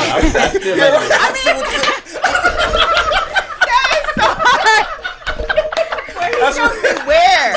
There was that one time I got choked. I stayed. Hold up. No. If it's only a jab, I mean that's love. But No. Absolutely not. It's only a setup No point. fighting. Only couldn't breathe for a little bit. No fighting. No fighting. Okay. Physically. I mean, we can fight verbally. But no choking. So you don't like. So what you're saying is you don't like to submit to men. No. I will be a very submissive wife now. I mean, prior to probably, I want to say like 4 years ago, no, I didn't believe in submission. But now that I know, I'm like. What did you find out? She was dating white dudes 4 years ago. No, I've never dated a white dude. I would never date a white dude. I don't want to date a white dude. She looked at the camera like, No. Oh, that is not me. No. That's not me. But What'd no, you say? it's just. You heard him? You heard him? Shit. I'm not. So what made you 4 years ago? What made you feel like I need to start submitting? I think it's more so experience, right? And when you understand what submission is. Back then, for me, submission meant I had no rights, or I had to, like what you just said right now, give him 50% of everything I own. And I don't want to do that, right. Especially if he hasn't worked towards that with me. What would you give if he was deserving?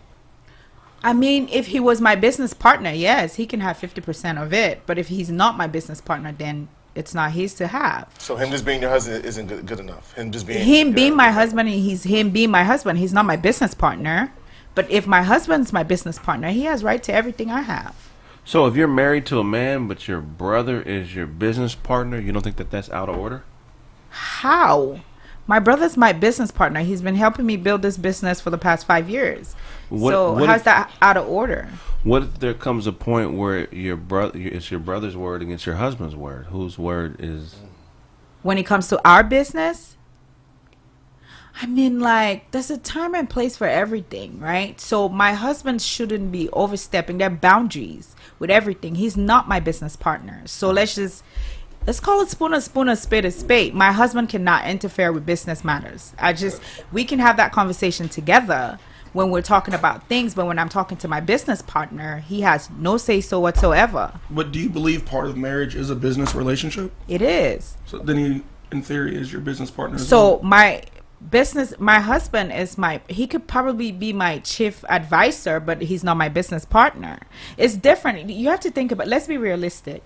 In business right now, it's funny, like right now, if I was to meet a man who becomes my partner, he's going to have to understand that I have a business partner. Right? So if he has a say-so about my business, we can conversate about it.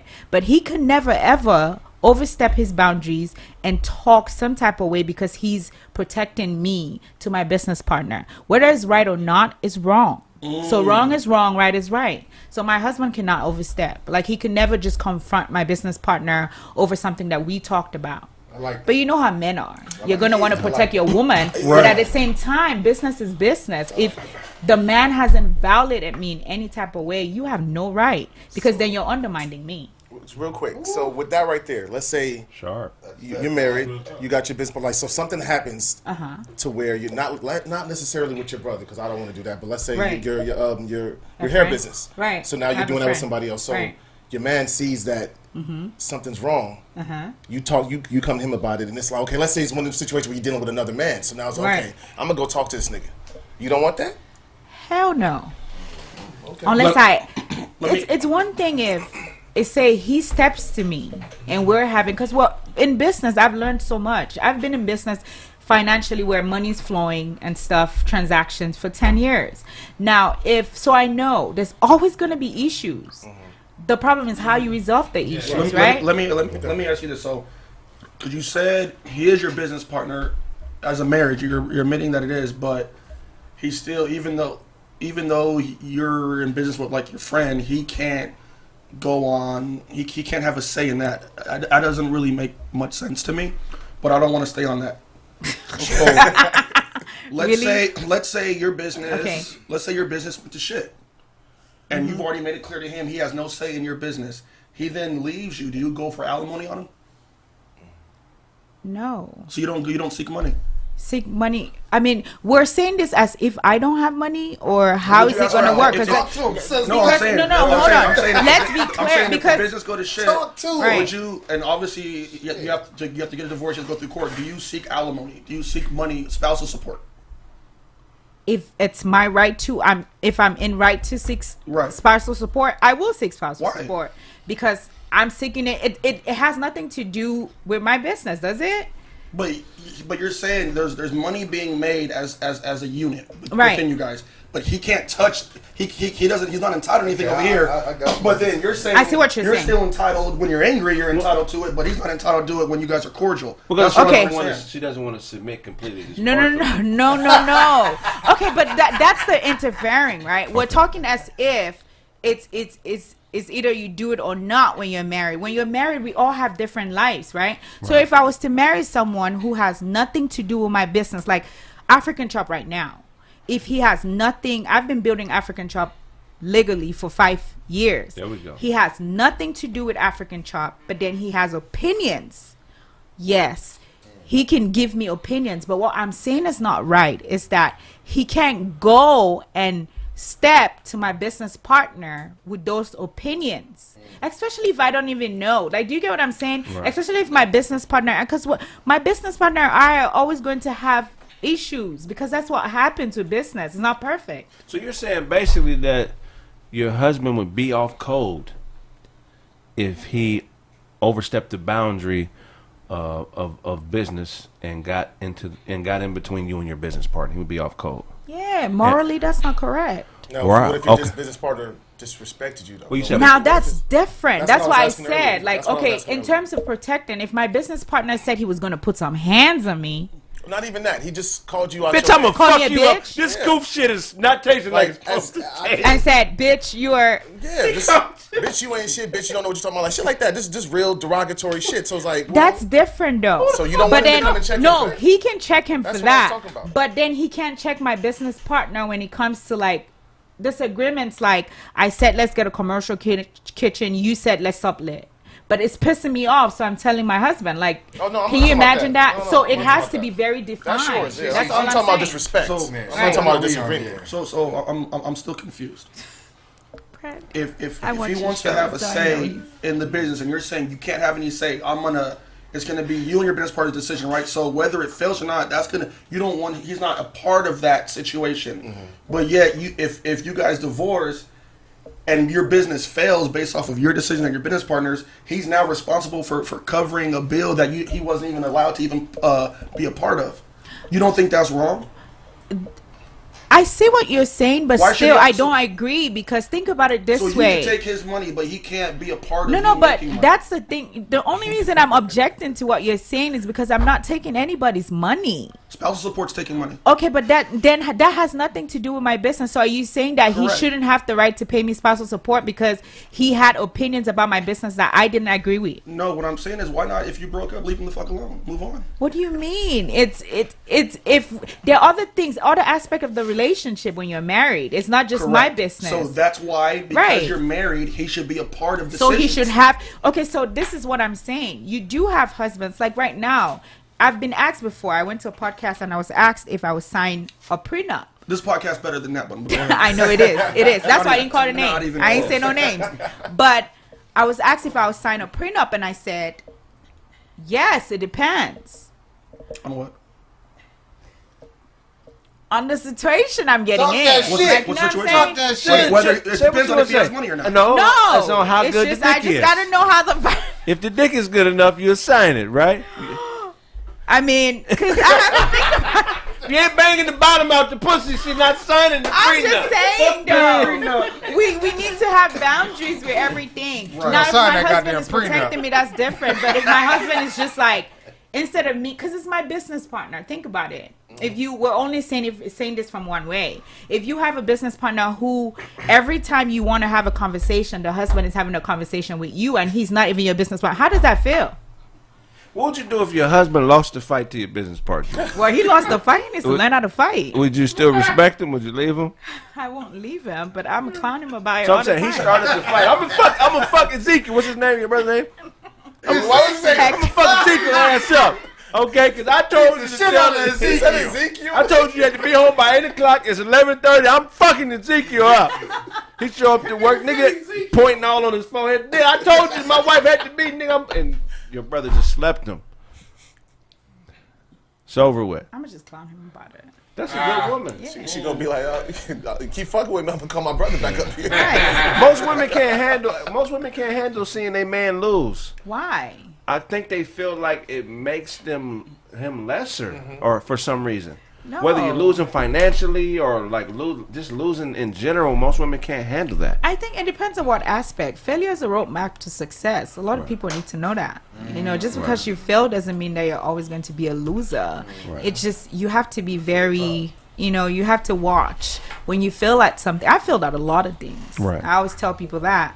Like, I failed a lot to get to where I'm at, but it's because I paid attention to the things I was failing at. Right. Like, how do I get better? How do I, you know, I don't focus on the failing, because that's what happens. Right. My husband can't fight. He can't throw hands. He needs to go do something. Damn. Taekwondo or something. Facts. Don't Like, hands. you know, The right terminology. The Black Like, Panther he has to go. has been streets.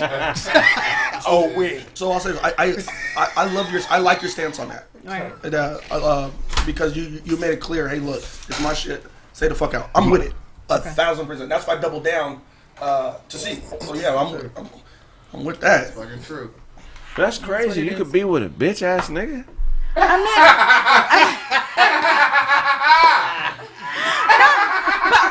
hold on. But what if he's good at other things, though? I mean, we can't be like that. That's the problem of the world today. I mean, what if he's great at other things? What if he's not a bitch ass nigga because he can't fight? That is a bitch ass Maybe I No, because what if he's fighting, but he just doesn't know He's how to not- do it? he just doesn't know how. He's a bitch ass nigga. What's would. more? No. What's more important than safety? I mean, just because you can't fight doesn't make you a bitch ass nigga. It just depends. Like, I know that we're saying this, right? I'm thinking about it like, who's he going to be fighting? But I grew up in LA. Right. So I you already know the business. Like on Weston and Yeah. 68. So I know you have to know how to fight. But no. So the culture is different. Like, I wasn't going to say that. But so I know that. But it's different though. Culture is different. But fighting is fighting. You never know even when it's going to happen. What'd you do if you caught your husband wearing your panties? Jesus Christ. Like I ran out of draw. I had no other bag. I had no other underwear. I just had to put on. I can't free ball at work, baby. I had to put on some panties. I mean, Real nigga will tell you to come some draws. It's over. and so you would stay with a nigga who got his ass whipped, but you wouldn't stay with a nigga if you caught him wearing your panties. Yes, I won't. That's backwards. That's not. Get out of here. Oh, hell no. Kraig, you want to wear panties? Hell no. Oscar De La Hoya.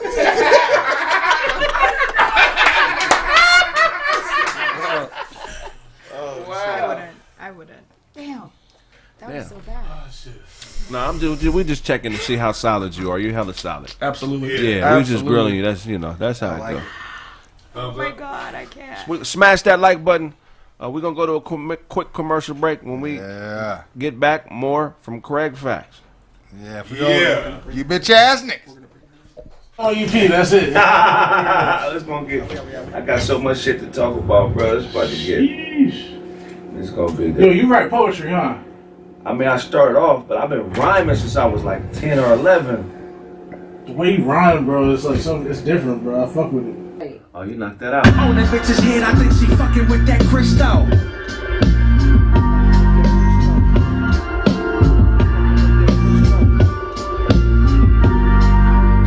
Oh, that bitch's head, I think she fucking with that crystal. Yo, what's going on? It's Patrick Cloud, and I just need to let you know that you need to pick up that Chill Withers LP by the Kraig Smith right here. Man, it's super dope. This is Kraig how you have never seen him before. I was literally in the studio just watching, and I'm shocked. I jumped on one of the songs. You're not gonna regret it. Check out Chill Withers. Coming to Spotify, all the major streaming platforms and all of that. Chill Withers, Kraig Smith. Let's get it. Man, we in here recording, man. We working on this Chill Withers project, man. Chill Withers.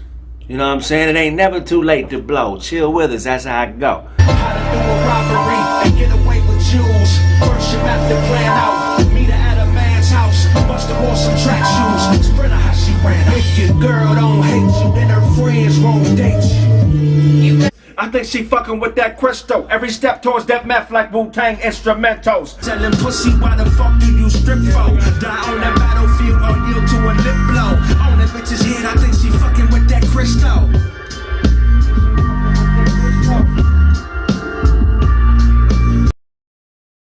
Are you a philosopher?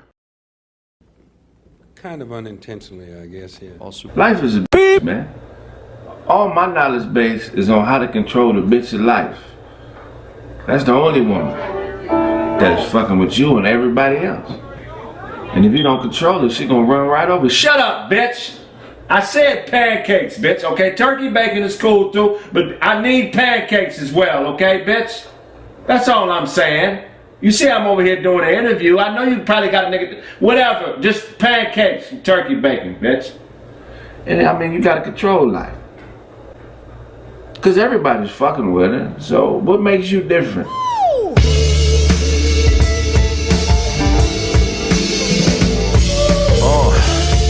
You been bitten by the snake. I can tell cause you're looking for mistakes. Like great don't come with second takes. In that search for perfection, the journey goes to waste. How you on but you ain't. Crystal ball says y'all ain't saints. Nigga, and y'all ain't crew. He the boss, he don't do that greyhound with you. The black bag belongs to you for a town or two. Make friends with a bum, sleep on the street, and that's the only nigga down with you. Cause you all you got. Preacher man can't do it, nigga, call your shot. He done brain fucked your girl and now she bringing them all you got. Brace that label of sinner, now your balls is chopped. But once you believe in you, then it's all to stop. Killers, cutthroats, and scoundrels, you keep a lot of niggas around. A circus over there and they waiting to clown. Cause you lost what they found. Killers, cutthroats, and scoundrels, you keep a lot of niggas around you. It's a circus over there, and they waiting to clown you, cause you lost what they found. I only know what I know. Sometimes I fall short when I'm slapping a hoe. Mother taught me hit back, father taught me get strapped. So when they come swinging, all you need is click clack. Them hungry niggas will extort you, they almost forced to. How you in Rome and ain't talk to Caesar? Them west side niggas gon' check your visa. Yeah, no stab, that's a crab. Can't run with a Charlie horse, unlit lamp. Plus that bitch, she with them niggas, all shit snap. She done turn your hotel into a Target trap. They might as well take your bread, but hopefully they leave your head. Another Louis bag and we left for dead. It's group economics, dog and sled. If we don't pull for each other, then there's trouble ahead. Killers, cutthroats, and scoundrels, you keep a lot of niggas around you. It's a circus over there and they waiting to clown you, cause you lost what they found. Cutthroats, killers, and scoundrels, you keep a lot of niggas around you. She looking for a layup. I could tell cause when she talks she don't say much. And she used to be an A cup. Got a new body from the waist up. From a set up bitch to a set up miss. She like a drug dealer cause she set up licks. And she halfway conscious. Hoteppin' in this halfway nonsense. How the fuck are you the real McCoy when I meet you with the truth but the vibe is soy?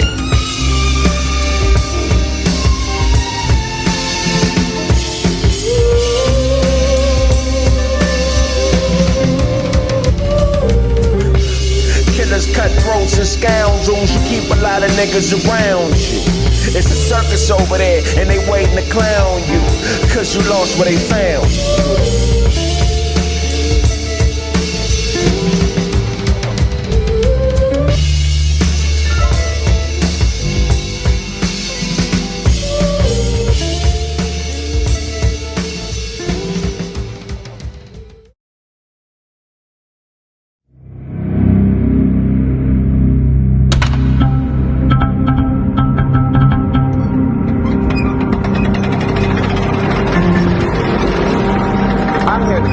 Twisted up comb blows the crow sponge out of the bathroom.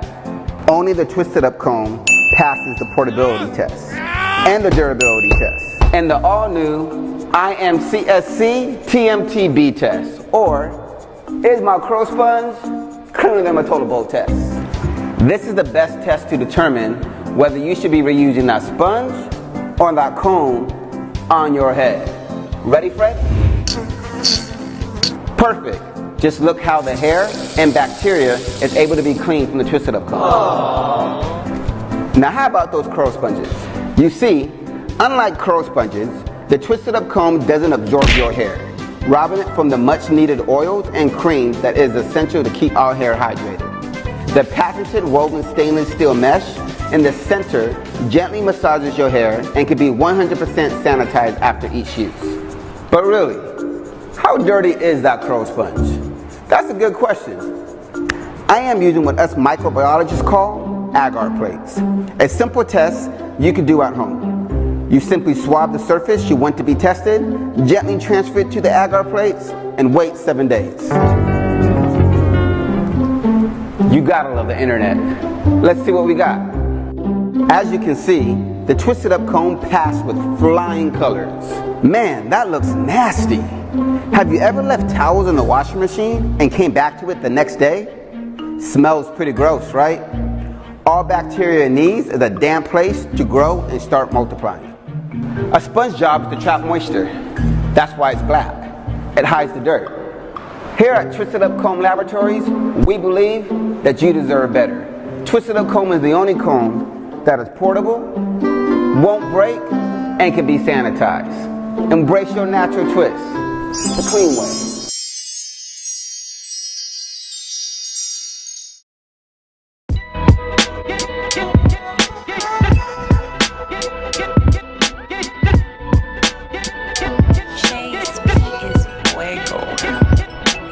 Walking real spry since you put her through the fry. Now she fucking old boy and she don't even say goodbye. Missing old girl and she wants to know the why. But open means open and emotions are a lie. Even if I had a heart, she would serve it with some pie. On a casual encounter with a bouncer over fries. When he give it to you, we gon' finally say goodbye. Cause all I do is eat, drink, fuck, and then say goodnight. I really don't fuck with you. You just cough, bitch? Cause you just something to do.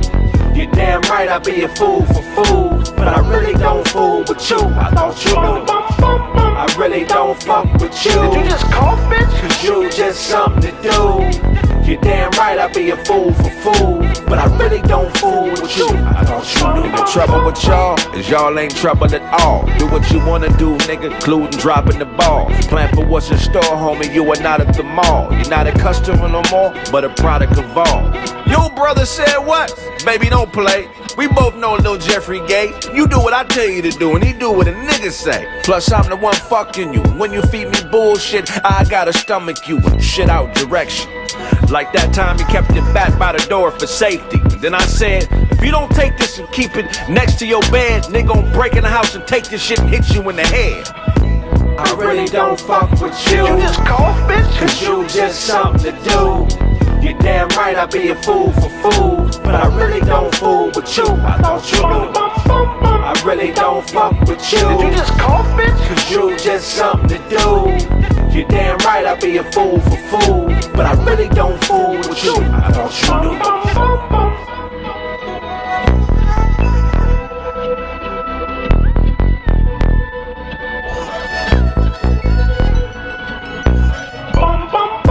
I really don't fuck with you. Did you just cough, bitch? Cause you just something to do. You're damn right I be a fool for food. But I really don't fool with you. I thought you knew.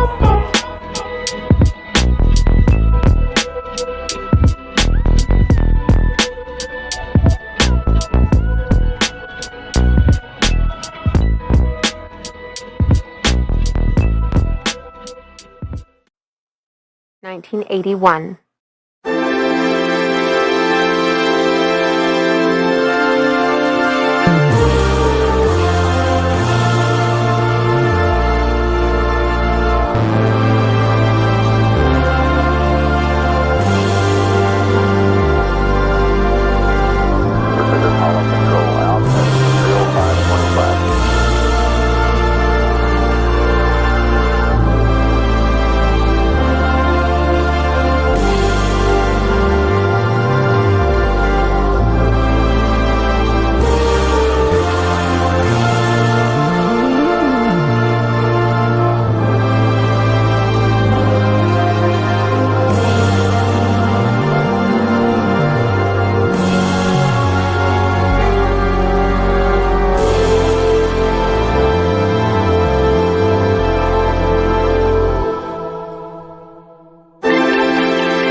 Guess what, y'all? I have a new product. It's called the 6'9" Snitch Finger. Show do not have a goddamn. Is that a lace front beard? You just put it on. Hey, man, I'm about to get, man. I wish I knew who the fuck said that shit. And point to the person you're snitching on. Bitches go home for Christmas. Man, it was this nigga. It was that nigga here. It was this nigga here. This nigga here. I wanted to go home, nigga. $25 plus shipping and handling.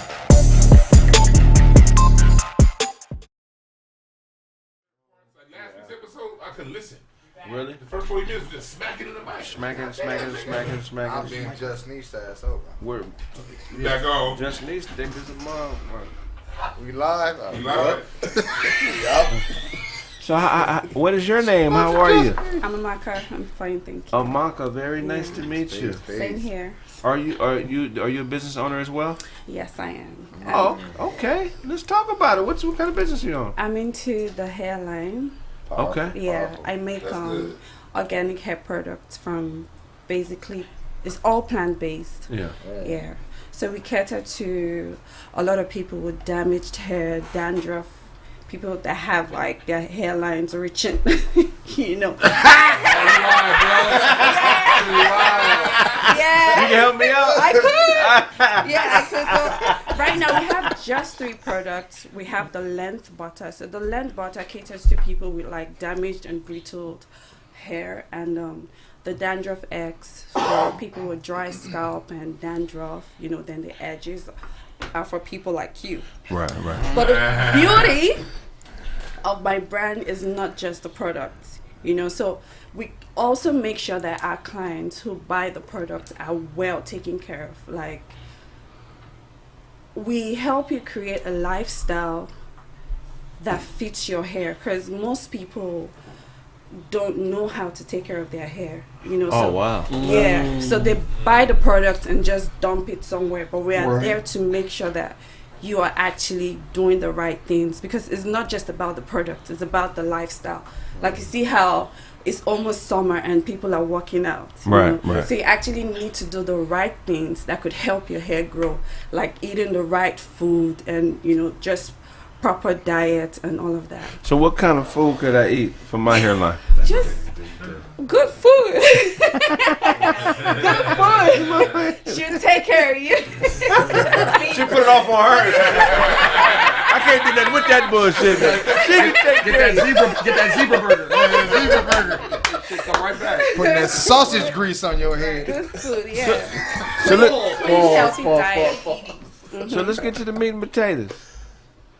If you got married, would you give 50% of your business to your husband? No, I won't, except he's a business partner. Oh, really? Yeah. So you would make him a business partner? I don't mind. Okay.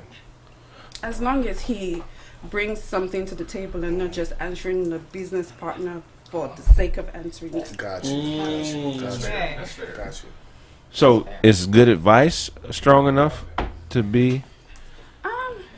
Without being a business partner, you could give me good advice. Like, I expect you to give me good advice as my partner. You don't have to have anything to do with my business to give me good advice. That's real shit.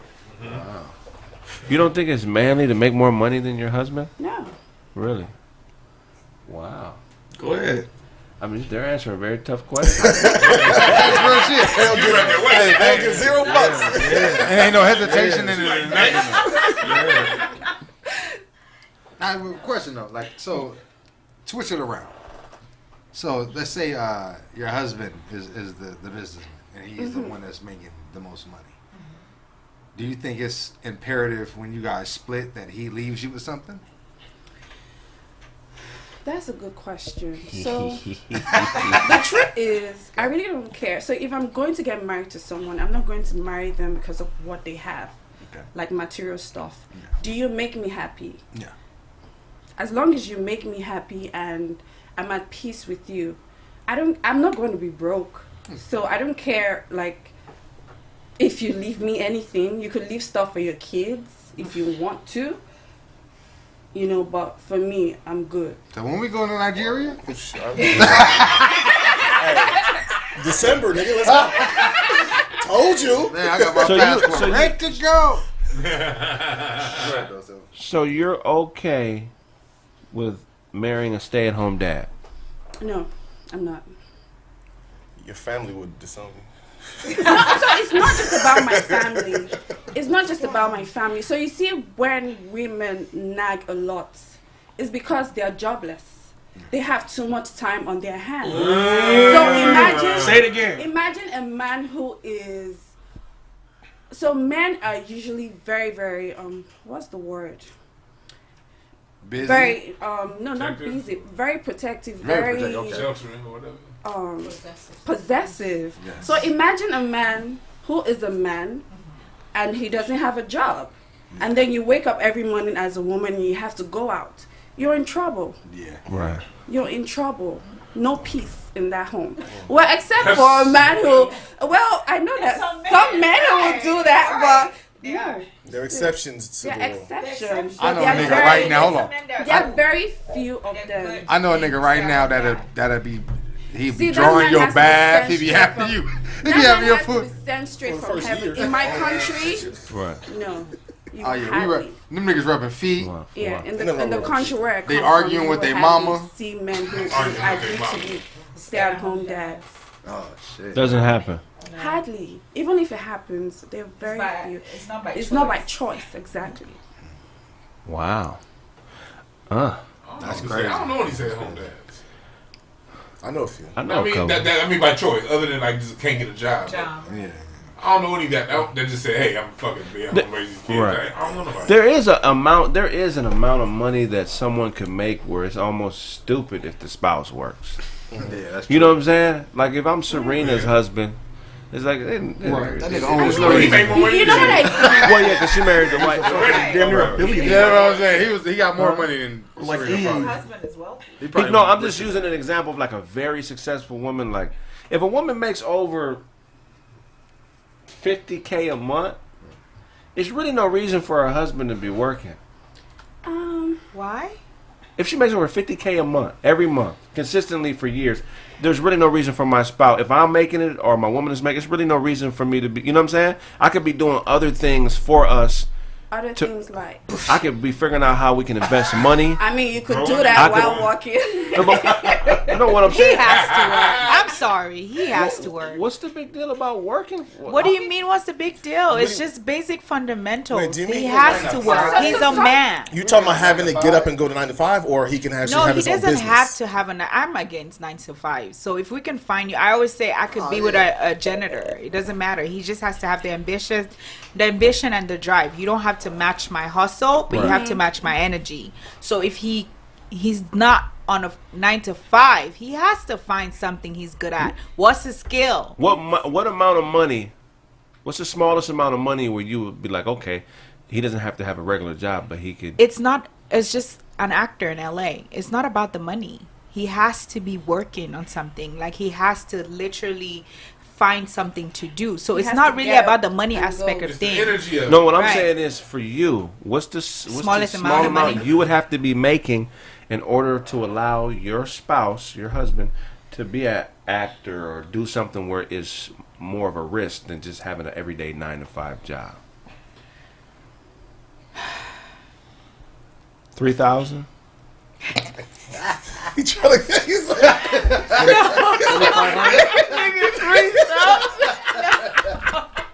That's crazy. I'm moving tomorrow. I'm spending that. I can't. That's too. That's not a lot of money. What is 3,000? That's gone. Okay. Let me just. I'm gonna keep throwing a number out. That ain't no money. I know I was making that in junior high. What I'm saying is, I'm gonna keep throwing a number out, and you got when I land on a number, you got to be okay. That's a number. Okay. 5,000. Nope. We're talking about a month. 5,000 a month. No.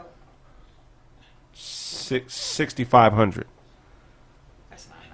I think it's in the double digits. I think you. Yeah. Okay. Oh, I'm climbing the ladder. Okay. Right, get up there. Okay, we talking about after taxes. So 6,000 after taxes is like 9-10 grand a month, right? Hey, when that nigga hit that 65, Okay. you're like, That's not like your rent is already half of it. Okay. Rent is half of it. Okay, so after taxes, 9,000 after taxes. Now we're at 13,000-14,000 a month before taxes. Come on, niggas gonna stay home. I'm sorry. Like, you gotta work. After taxes, that's 15,000 after taxes. Ooh, that's a lot. That's a lot. That's- a month. Like, just go to work. That's $1 million. Just go to work. I'm not getting up and go to work if you can get 50,000 after taxes. I'm not going nowhere. Really? What you talking about? I'm opening a business. Yeah, we open a business. Okay, but that's different, right? Like we said, it's not about getting a job. But I can work from home. Okay. I can run a working? successful business from home. Okay, that's fine. So that's what we're talking about. Our problem is you have to be working. Don't keep that hidden. Let us know that he's at home and he's working. That's what we're talking about. Yeah, he can be a stay-at-home. Right. I'm just saying you have to be doing something. So Structure. is it number 15 where it's a no-brainer If I'm making 15,000 a month after taxes? after taxes, which is normal.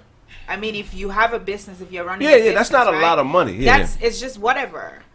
But yeah, he has to. If he's staying at home and has a job, yes. 15? Yeah. He has to have something.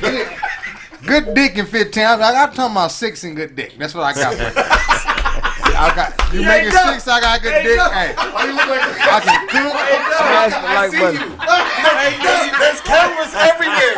We can see your eyes. Hey, look. Cause she done had some trash dick. She done had some trash dick. I know she. Six is some good dick. She done let. That'll be Do I have to pay for everything? Oh, hold on. You said do you have to pay for everything? Yeah. No. Just until he gets the business up and going. Yeah. So wait, the business he's trying to run is not up and going yet? No, but you making 15, so I'm about to get it going. About to get it popping. No. He want to open a baseball card shop. No. He needs to get a job. He I needs got to be $3 making. strawberries. I got a Babe Ruth. It's all over. I got a Babe Ruth rookie card. It's all over. He needs to get I got a Kenny Lofton. And we balling. Hey. Ken Griffey rookie card.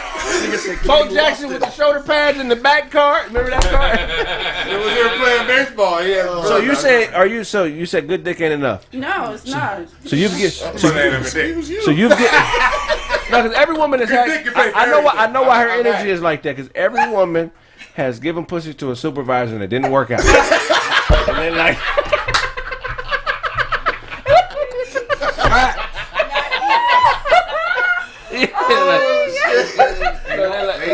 It's got to be good dick. It's got to be worth it. It's like waiting on a PS5. You gotta, you know what I mean? Gotta get in where you fit in. Yeah. When you get it 4K. Okay, so, question. So you do beauty, right? Mm-hmm. Do you do skin bleaching for customers? No, I do just hair. Okay. Have you ever had people ask for that? No. Okay. Never. That's good because I hear that's a very common thing in the community, African Oh yeah, community. Yeah, stupid shit. It is. It's weird as hell. That's sad, but it is. That's crazy. as fuck. Yeah, it's sad. I don't like that. It's not white supremacy. I don't like saying that. Do you know anybody that's done that? Yes. Yeah, a lot. We all do. I know some ugly light skinned motherfuckers. I don't know that. You see them like some ugly light they skinned. like it's just the face be white. Like They got dark ass hands. the fuck is wrong with you, nigga? Like nigga, sis, I know what Niggas you look like me and Kraig. Nigga, my hands Kraig face. The contrast is crazy. Tell me I'm lying. Some of them look like No, you're not some of them look lying. like this like white You're face. not lying. Some of them look it's like it's that crazy. Like hold on, like you think you fooling somebody out It's here? the men though. Most men, I mean, correct me if we're wrong. I think sometimes too it's a self-esteem, but then it's mostly it's appealing.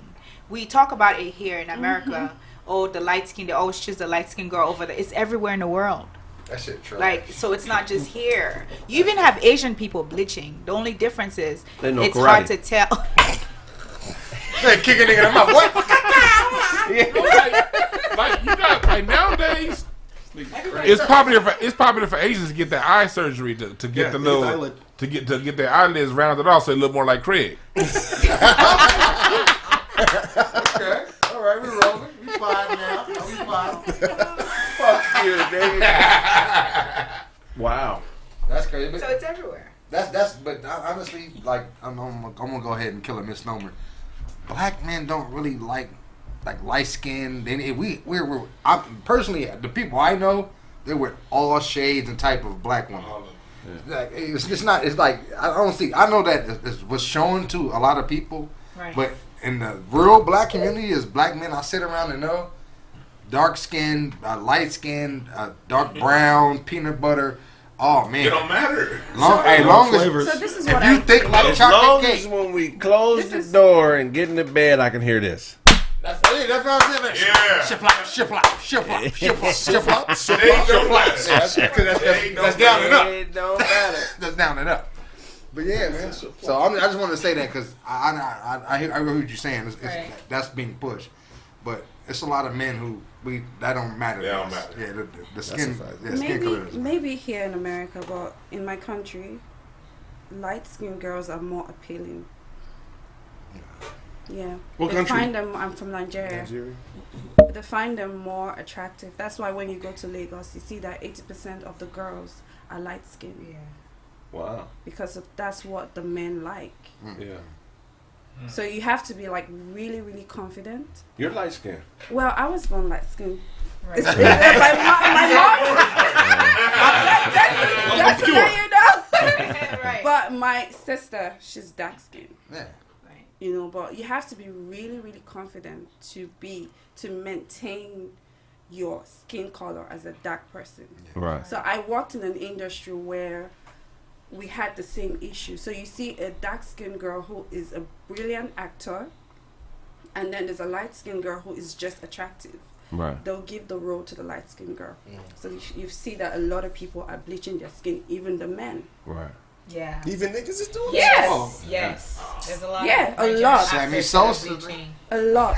Yeah, Sammy Sosa. That's Sammy, nigga. Bro. Sammy is wild. That's sad shit right there to do that. That's about. But you know what? Like, I think that's white supremacy. You know what I'm saying? Like, at the end of the day, bro, like, I don't want no, like, I mean, I'm just, it doesn't matter to me. You know what I'm saying? Like, Yeah. I'm just not looking at that. The first thing I see is your skin color. I don't, Yeah. I mean, like, I seen the most beautiful, like, dark-skinned women. You know what I'm saying? I seen beautiful light-skinned women, but it has nothing to do with their shade of their skin. You know what I'm saying? It's their features, how they look, what I like. You know what I mean? Like, so that's just, I think that's shallow, and it's white supremacy at its finest. Is like, you know what I'm saying, the doll shit with the you know what I'm saying, little black girls and you know what I mean, dealing with the black and white dolls. So that shit is trash. How do you deal with being dark skinned with pink gums? Ah, I'm attractive though. Hold on, let's get ahead and get to it. Let's get to it. Buddy love, buddy love. That's what I'm saying. I got it when I was younger though. The Darth Vader, I got all the black jokes, nigga. Oh, you got that too? All of that shit. But nigga, when I got 18, 19, nigga, when we got into college, it was different. Yeah, It was very different. It was very different. I looked at different than the light skinned niggas. who kept looking. Yeah. they start getting on the acne and shit. It got worse. Yeah. They got worse. I got better. Yeah, it's like out here, it's like we played up when we was kids, it was all jokes. Yeah, for sure. But it's one of the things like that was the thing closer to the 1800s and the 1900s. But that shit died with W.B. Du Bois.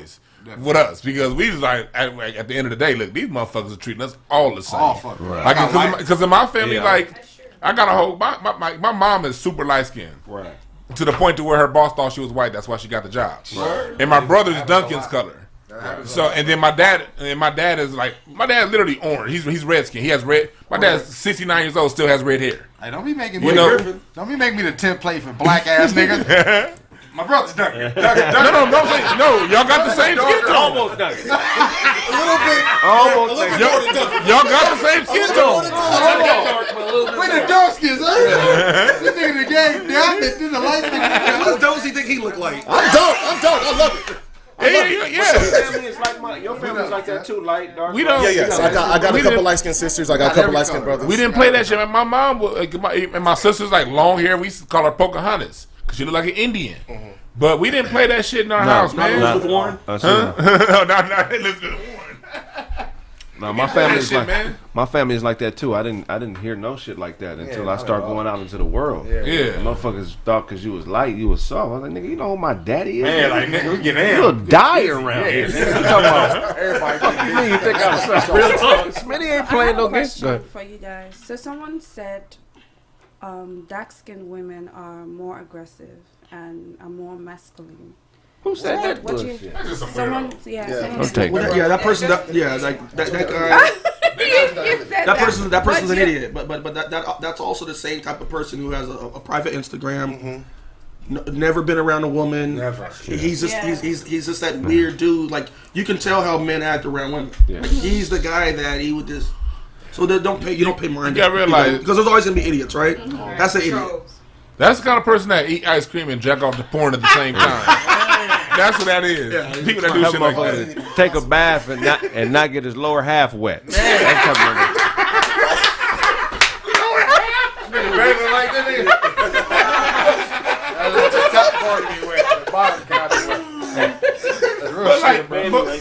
But to be truthful, like down south, and like especially like in the Potomac region, in DMV area, you do have pockets where they still practice some of that these people stuff. Don't know what DMV means. The Delaware, Maryland, Virginia, DC, and then in the South there are pockets where they sort of still kind of practice that.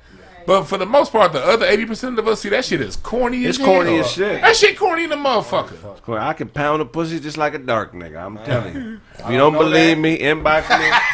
I don't know that.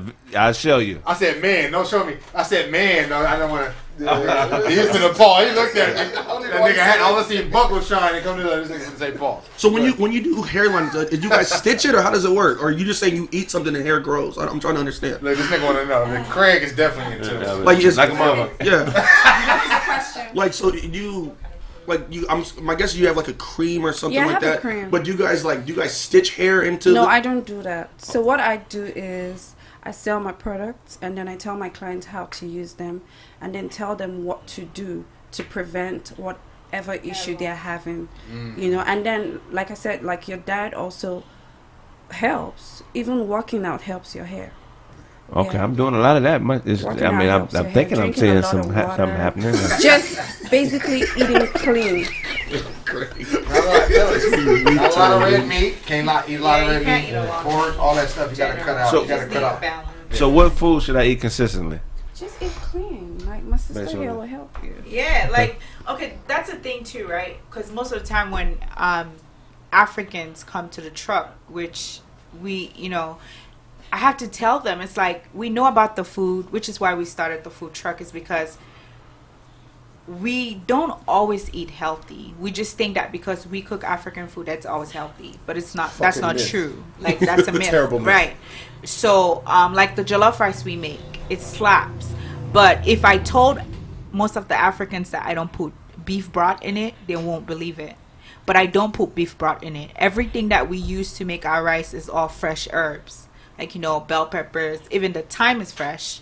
You know, every herb that is in that food is fresh. We don't use no canned products or anything. Even the seasoning that we use, no added MSG. African food can be very healthy because that's how it should be. Like, you know, like you eat the most healthy food in the village. Exactly, I was gonna say. Right. Yeah, you eat in the village because they don't have no added MSG, they don't have nothing. And sometimes they don't want to eat meat every day. That's a luxury. Let me just add this because I just want to say you two are on point. And y'all are about your business like heavy. Yeah, I love that. Heavy, y'all about your business. You guys are about your money. I want to ask you this. Why y'all don't think y'all black? I mean, what was the question? Why don't we think we're black? We are black. All black people. Tell these niggas they don't believe. Go ahead. I'm so black. But hold on. There's a misconception, right? And I know where you're going. She about to fuck you. Let me tell you. I know where you're going with that. And lip quivers like, you're talking too much. It takes an African who was either born here or grew up here to understand what he's saying. Because, but then you have to understand that. I mean, I'm not gonna plead the fifth, but I'm just saying it's the white man's problem. He created that problem for us. But then still, we have to educate ourselves. So I know what you're talking about. Because I even hear you're saying, why don't we? I've also heard African Americans that were born in America say they're not African. And I'm like, that's backward as hell. We're all African. Yeah. So it's like, there's that dialogue that we need to have and educate our people to understand what it is. I know what it is when a brother says that I was pulled over and stuff, because I have brothers that grew up here and that would talk to the police, not like an African who just came when he was 25 would talk to the police. What would your parents do if you brought a foundational, regular black man home? Nothing. My parents don't care. I mean, just like we grew up here, they grew up here. They know. Like we had, you know, people who, you know, banged and stuff. They know that. Right. Because they've been around the culture. This nigga cutting heads off from the 50s. This nigga sacrificed the whole. Christ! Hold on. Y'all gonna stop this nonsense. Nigga blood sacrifice. We out here. I'm fucking with you. Okay, so your parents don't have any problem. I'm sorry. Your parents don't have any problem with you marrying a black man from America. No. What about Nigerians? Are kind of strict with that. Okay, so my family know because my uncle actually got married to a white woman. Oh, yeah. Dozie, you know about this? I just met her. I think Dozie's supposed to know every Nigerian. Dozie's supposed to know every Nigerian. Just because the Nigerian don't. Yeah. He met her with us. You know what? This is what I do. Right. I thought you knew. So, like my family, no, we don't care about any of that. Really? As long as you're happy and there's peace and you could. Everything varies. We know what you're talking about. Yeah, what if you brought a white man home? Because your uncle conquered a Caucasian woman. We can see you. But if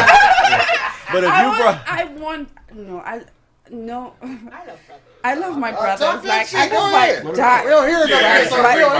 Go ahead. We hear it. But no, I wouldn't. Really? The women I are. can't talk. The women. You can tell me if I'm telling the truth. The women are more inclined to stay within the race than the men do. The men, we don't yes, give a shit. that's actually the true. men don't give a shit. That's so true. Damn. That's so true. Because that's Go true. ahead. Men are traitors. That's like not especially for the most part, except we probably don't. They are because they will talk. They'll be so mad that you're talking to a white man. But they will marry a white woman. Facts. But it's different. So annoying. No, it's not. It's different. No, it's not. There's this post I read on Instagram like 3 weeks ago. And this guy was like, you haven't dated. Let her get it off. If you haven't dated a white woman, you haven't dated anybody before. I'm like, what is this? And he's a black Nigerian man What is he saying? Some of them niggas be stupid. I mean, white pussy used to be good. I mean, we have a black. I've never had it. When the Wonder Years went off, When the Wonder Years went off. every nigga wanted Winnie, nigga. Topanga. So. But see, they both had black African features. That man was an idiot. Yeah, he was a certified idiot. But the reason that it's different is not because white women are better. Like, I don't date white women. I don't want you to think I'm defending. What is it, revenge? No. Okay. Do you guys know who Dr. Frances Cress? Man, don't throw her name in there. Wesling is? Welsing. Okay. There's no L in the ing. So she says the reason that white people hate it so much is because of it's a thing called the white genetic survival theory. Because they aren't breeding at a high enough rate, they fear that we can, annihilate them through genetic annihilation, through breeding. So when a black man dates a white woman, he is a soldier in the war against racist Caucasians. Because every baby that comes out of that white lady's vagina is now one of us. You feel me? That's the only way we can do it. Wait, we have to. Even the ones that's not with him? Say it again. Even the ones. Now let's say this black man leaves this white lady, right? And she still has kids with another white man. Those babies with that white man? No, those babies. Okay, only ones that come from the black man. You said every baby is making sure. But the bloodline is cut off right at that point. So that's what that is about. It's not that he doesn't love his race. God sent him to. It's the only way we can win this war against white supremacy. Yeah. One way. But when you do it, it's wrong. Why? Same baby. Because same mixed baby. That baby is going to be reared by a Caucasian male who was raised to hate niggas and only fucking a black woman because it's a fetish. I got quiet. Story. I don't agree with it. I think it's the same thing. It shouldn't be any different. Yeah, you had a whole story. Thank you. But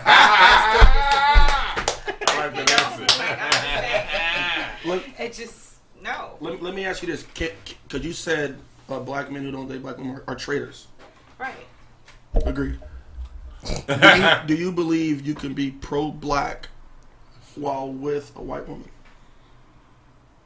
Like if somebody got up preaching, we need to do this as a people, we need to do all this, and then they show the person next to them is a white lady. Your wife is white. I mean, I have that in my family, and I do know someone like that, and he's very. Is it hilarious when they speak on pro-black things? No, it's not hilarious. Is the message diluted because they're not with the black woman? Yeah, it's questionable, especially if their partner doesn't fully understand. Our struggles. Like, what I'm saying? Can they fully understand? No. They would never fully understand. Thank you. All they gotta do is make her leave the room every time they start talking about black shit. Right. My thing is they shouldn't have a say so. They should never even have an objection. They should never, I don't care if they feel any type of way, they should never have something to say. They should never but. Yeah, that's the only way. They could never say nigga. Nothing but yes. Like I see that happening all the time because you have a black baby. You have people saying the N-word, and I'm just like, why? I'm sorry, you can't say it. Let me ask you this, because hold on. Let me ask you this, because we had an episode, and I missed it. My voice is gone, blah blah blah. Anyway, it doesn't matter. We had a gentleman say a bunch of cap shit when I wasn't here, and he only got away with it because I wasn't here to check him. Fuck out of here. And what these two gentlemen said is that a white woman is black if they fuck a black guy. I'm so happy. That's not what we said. Hey, hold on. But that's what I heard. That's not what I said. What y'all say? So can you? He's never pimped. Can you repeat? He's never had a white woman be subject to his will. Can you? So.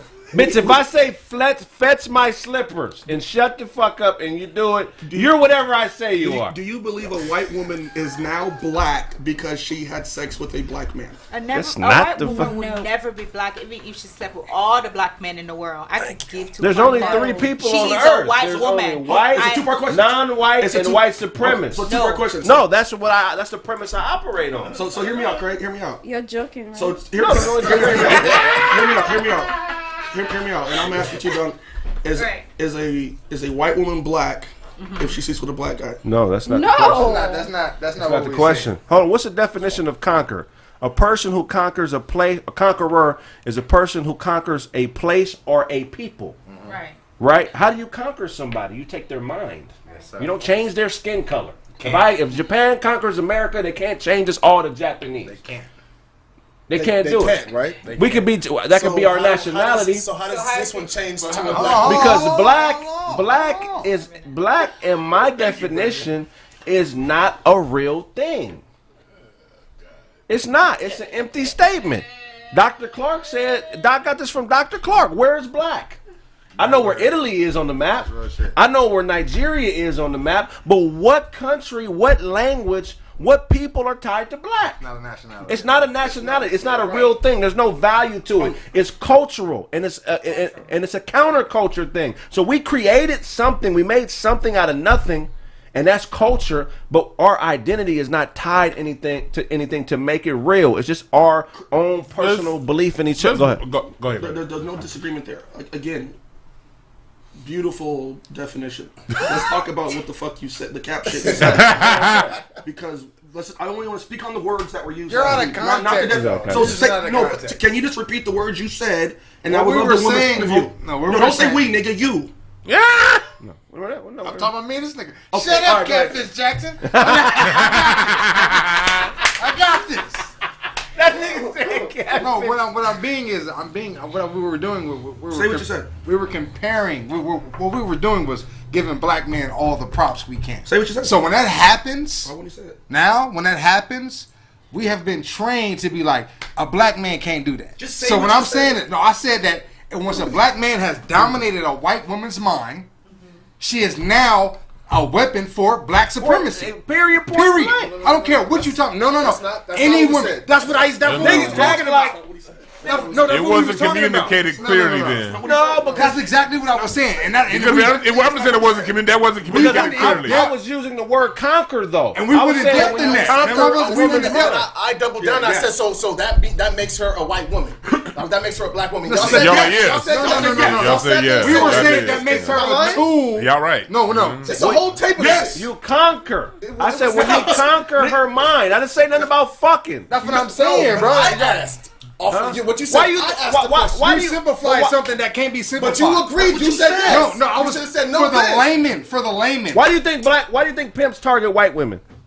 I don't know that pimps just target white women. That's nigga. In the pimping, I'll tell you, historically, in pimping, the saying is if it ain't white, it ain't right. Historically, because all the red light districts were in black neighborhoods, and that's why white people got the name honky. Well, I pimped before, and I didn't live in no red. Customers was white men. That's why they got white men. I pimped before, and I didn't live in no red light district. Mm-hmm. Okay, and the reason that niggas go after white women is because they come from a culture where women will submit easier to a man that is providing. Yeah. In our culture, generally, women are going to buck up and fight more because black women are generally a little bit stronger.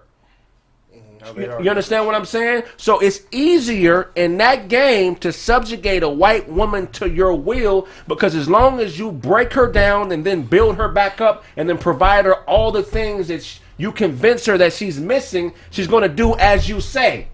Okay. She's not going to be looking at you and comparing you to what this white dude or somebody else can do for her because her accepting you as her leader, she's already basically said, fuck everything else. I'm dedicating my entire life to you. In pimping, I'm just talking about pimping, it's very difficult to get a woman of another, specifically a black woman of another race to do that because they don't necessarily believe that you're capable of leading them because they understand that we live under white supremacy. They understand that you answer to a white man. So they have a subconscious breaking, like, you know, they're kind of apprehensive and they'll fight you because they really don't believe what you're saying because, nigga, they grew up with you. They know you ain't shit. They know your daddy wasn't there and that you didn't have shit growing up. Why should I listen? Nigga, I know you, nigga. But a white chick, you can break her down and they'll follow. You feel what I'm saying? So if you break a white woman's mind with pimping, in my opinion, she is what I tell her she is. That's what I'm saying. But here, this thing I say about that. She's not black. She's not black. That's all I'm saying. We were having this conversation the other day. You agreed. You said yes, she is. No, I'm talking about the mentality. When you listen. When we're speaking on specific scientific thing, let's do it. I'm not saying her skin color changed. So I specifically asked a direct question, and you said yes. But her mentality has changed to a black woman. Now I'm saying whatever I think, she thinks. Exactly. I don't give a fuck what she came from, nigga. Hey, but listen, hey, hold on. Let's niggas talking about. Have you ever seen the bitch before? I have a question. So, would she ever understand? I don't give a fuck what she understands. Okay, hold on. If you say she's black, so how black can she be? No, she gonna be as black as I tell her to be. Right. If I tell her to stand on the corner with a dashiki and a fake fro and do whatever I tell her to do, she's gonna do it. That still doesn't make her black. I'm not trying to make her black. It's symbolism. No, but we're dealing with symbolism here. Hey, let me just bring this in, because I've been quiet this whole time. Hold on. I've been quiet this whole time. Look, all when it comes down to it is this: when it comes when it comes to pimping, it's 2% of niggas out there pimping.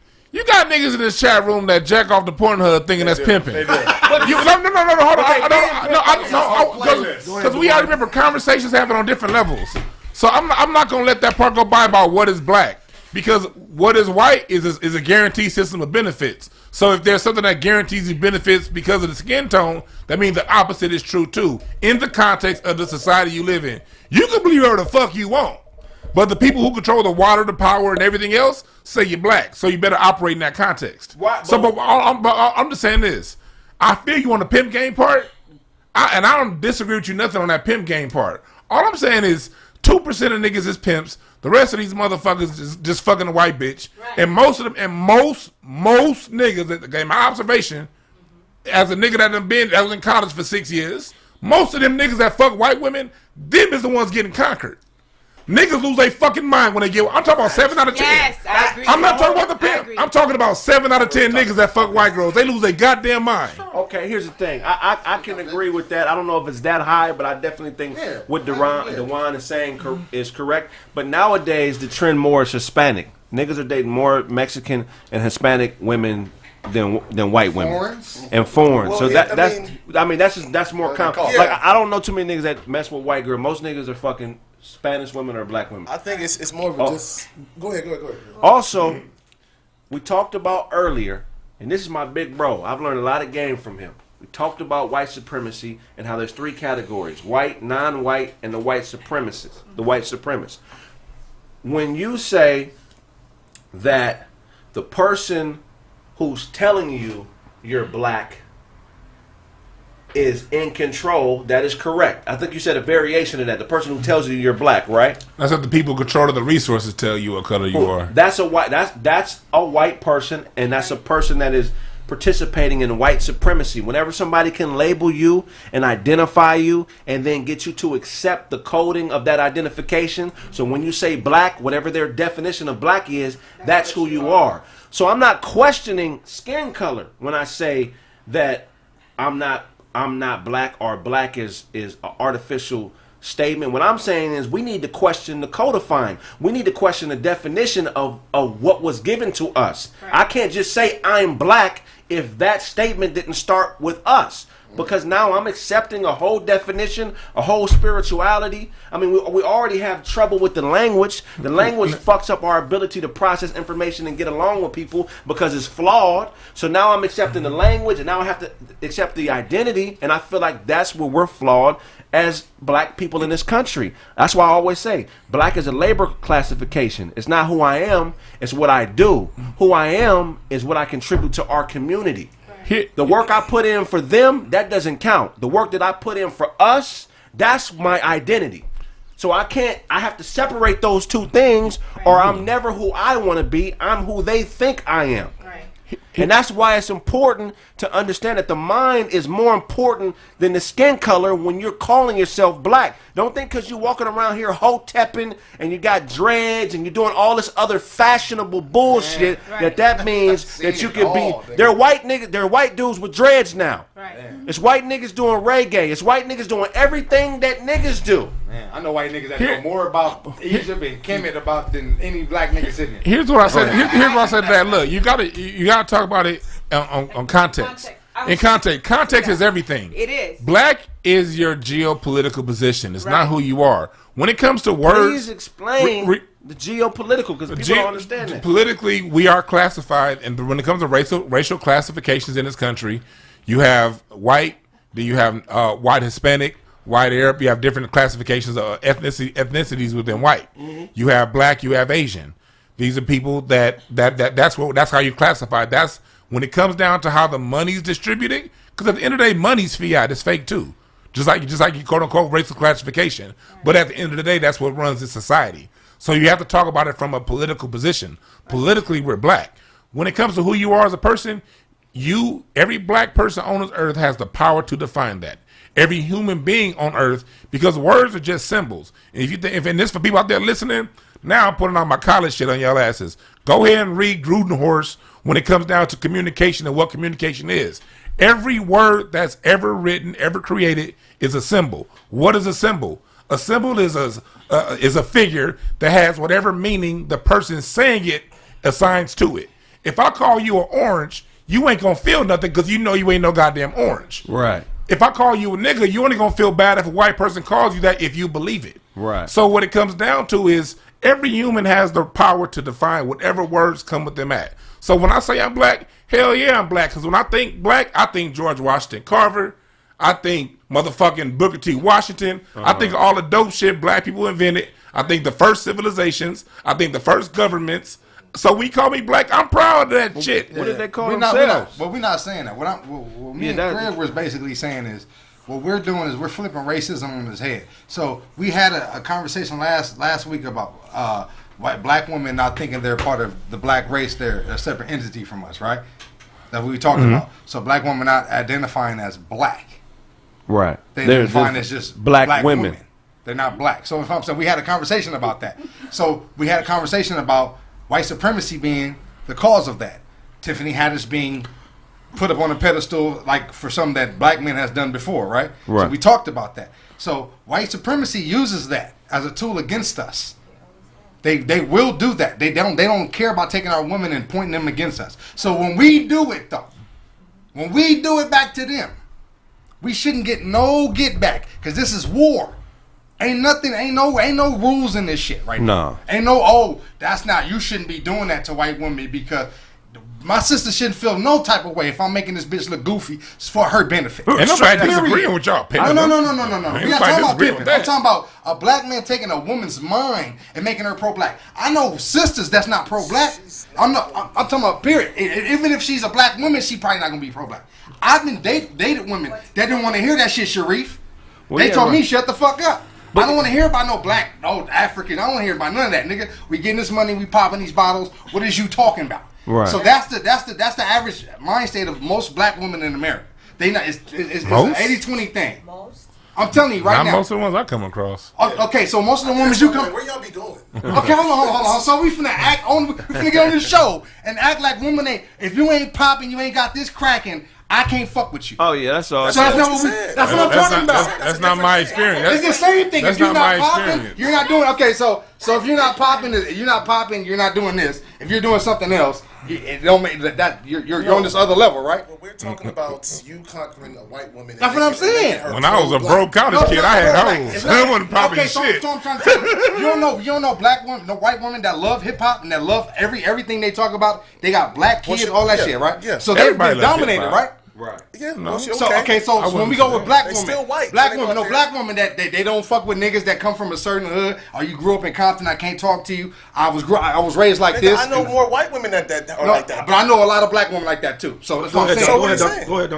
So what I'm saying is we cannot hold them accountable like we do the other people. That's the other way. It gotta be the same thing, bro. We can't. That's what I'm saying. I'm holding to that. Y'all niggas brought it up right now. Are you talking about? I just told you why I said what I said. That still don't matter to niggas. Because what I'm saying, how can it be put on me and not be put on somebody else? Why can I use the same tools white supremacists use against me? Well, my sister. Well, it's a different. It's working, nigga. It's working. You're acting like it's not working. It's working. Conversation. What you were saying is, I'm still thinking that what you're saying, you're gonna make this white woman that you conquered pro-black. No, what he's saying is, if they have the power to label us, and get us to accept the label. Facts. And say, you're going to live in America as a black man. Because I say you're black because you're non-white. That's the only reason. That's the only reason. So if I say you're black, and this is what black people do, and they can get us to accept it, how come it's so motherfucking abstract of a thought for the average person to conceive? It's not abstract. Well, I'm just saying because we're talking about abstract. No, because when you tell most people that who are darker colored that they're not black, they don't think geopolitical. They think, well, I'm black. They don't think geopolitical. They don't understand. They don't understand what politics is. We don't. We're calling ourselves black, but we don't even have an established code. If you're a Democrat and a Republican, they have a code that they live by. They live by white. Okay, so here's the thing. Whatever that is, if we're being geopolitical, we still have to establish a code. Because you got coward-ass niggas out here on the internet that are going around crucifying niggas for being off code when we don't really have a motherfucking code. I agree. How am I breaking rules that are non-written? Go ahead. How can you establish order without non-written rules? Talk to me. You're around here calling yourself black, but you freelancing, ho. Talk dirty to him. Talk dirty to him. You ain't black. You a freelance hoe. Talk your shit, bro. I'm following you. Go ahead. Straight up and down, bro. It's like it's gotta be a written code. We can't be out here crucifying and calling niggas coons and pointing fingers at niggas when we don't have a motherfucking code. Period, point blank. We if political is 100%, we 10% political. We get that we need to vote for somebody, but we don't establish ourselves to be able to vote for ourselves. We don't even put ourselves in the running. So somebody has to question it. It has to be some type of catalyst for change because we can't be halfway hotepping, bro. Let me tell you something. It's good enough to know what happened in Africa, or it's not good enough to know and recognize white supremacy. Niggas got to be about that action, like Dewan is about that action. But one thing I'll say about that is, look, in order to label somebody, you ain't got to fuck nobody to label them. I label white people all day, and they hate it. But at the end of the day, like today, it's this one white comic that got mad at me. I said, "You're a white supremacist." One thing white people hate, not him. White people hate being called off a white supremacist. That if you want to get, you can call a white person black all day. They know that they know the end of the day they can do like Justin Bieber. They can be black and be incompetent and do all that kind of dumb shit on them stupid ass cars. And then take their ass back to and be white. He's already said nigga before. But if you call, niggas doing push-ups. But niggas stop fucking with him. But if you want to get under a white person's skin, especially a white supremacist skin, just call them a white supremacist. That shit will make them flip. And at the end of the day, just like I said, we have the power to reject our labels. Right. We also have the power to label. At the end of the day, that's what I'm fighting for, big bro. When it comes to rhetoric, everyone has a power. The person who wins the rhetorical battle is the person that submits to someone else's definition of them. Right. So if you walk around with your nuts hanging and you being a big boss motherfucker like you should be, you ain't gotta fuck nobody else to pimp them and tell them what they are. Definitely. You can just label them and they accept it because who the fuck you are. And that's it. And that's what I'm pushing, just being self-defined as a people, man. And that's what Duncan's also. And that's what Duncan is fighting for. I feel like I'm sorry, that's my brush. Don't worry about it. Hey. How many of you niggas in the chat can say y'all never fucked a white woman? I'll wait. I'm gonna wait. I'm gonna wait. Most of them never had sex. Most of them never had sex. I'm not saying most of these niggas didn't start hotepping until after they second white child. White child? That's what I'm saying. Second like, white bitch, they old child, so I'm going back to black. I'm different, man. I come from a place of logic. Niggas know where I stand. So when we talk about this. I'm coming from a place of logic. I'm making my people think. Other than that, niggas already come on, bro. Shut that shit up. And it don't make no goddamn sense. Whoever Kumo Keem is, shut your bitch up. That bullshit ass Olmec head. That's bullshit ass Olmec head. That's not African, nigga. That's Mexican. Wow. Look at it, nigga. Ask Van Sertima where he went wrong, nigga. That's a nigga that blocked me. You know what? I'm too much. Get him. No, dog. Get him. Okay, we gotta wrap it up. Yeah, cool, Mo Preem, I got love for you. He blocked me. He tried to troll me, and I trolled him back. And I trolled him back. Okay, I can see that. I can see that. He tried. I ain't gonna say what he did, but he tried to say I was trying to be tough. I wasn't trying to be tough. I was trolling you. So he posted his address, and I put a picture of his house on Twitter. But I know it wasn't really his house, nigga. Ain't no way. And then the police called Kraig and a little hoe ass nigga. and then he sat here for 2.5 hours. It ain't no way that was his real address. Ain't no nigga that stupid to post his real address. But anyway, I like the gesture. It was funny. I got love for you. Keep watching. All right, we're gonna wrap up the show. Duane, you wanna put a button on this? Oh yeah, that's it, man. Shit, man. God damn it, just define shit for yourself. Defining things. That's the power every human has with this English language. You have the power to define whatever it is you're looking at. Right. Step in that shit and stop accepting motherfuckers' definition of you. Right. So yeah, that's it. But hotepbitch.com, intelligent ish talk, intelligent shit talk. Incense and Ashtrays is out. It's on Spotify. I got my playlist that's coming up. My interview with Bobby Rush is already out. Go ahead and check that shit out on Spotify. Incense, the letter N, Ashtrays on Spotify and also on YouTube. And when I tell y'all I was pimping, I didn't have women on the corner. I used to just drop my girlfriend off at her boyfriend's house. I was okay with her fucking another nigga. That's the kind of pimp I was. I would drop her off at her boyfriend's house. Cardinal paid. Cardinal, everything on time. Everything. Tell them where they can find you. So my handle is Ube Roots. UOBE_roots on Instagram and Twitter. Yes. Thank you so much. Oh, you did great on the show. Thank you. Tell them where they can find you. Hi, my name is Opportune. I can do. You can find me at African Chop. It's just African, AFRICAN, and Chop, CHOP. Dope. Shout out to both of these sisters, man. They put it down today. You know what I'm saying? Shout out. Business owners taking control of that shit. Hey, I'm definitely finna hit you up about that food. That shit sounds fire. You know what I'm saying? Oh, it is? Oh, definitely. I'm gonna believe Doze. You know what I'm saying? I go to Doze for everything African. You know what I'm saying? So, hey, you know, but follow me at Mr. Duncan Penner Hughes on Instagram. Fuck with my YouTube, Gangsta Nerd Official. I had to remember, don't worry about it. Y'all fucking with, hey man, the album still is selling great. I fuck with people that's still checking it out. Nerd Gang clothing, niggas is, you know what I'm saying, getting shirts. Everybody sending me pictures of them wearing shit. I'm gonna put that up next week. You know, that shit popping. I got the sapiosexual, the rest of that shit coming out. I'm just gonna release that shit to y'all, cause y'all dope as fuck. You know what I'm saying? Everybody that's dope as fuck is dope as fuck.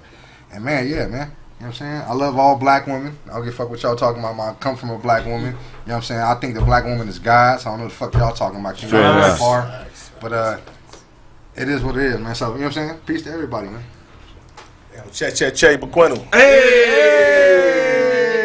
All right, so y'all know what it is. Regular_DOZ, man.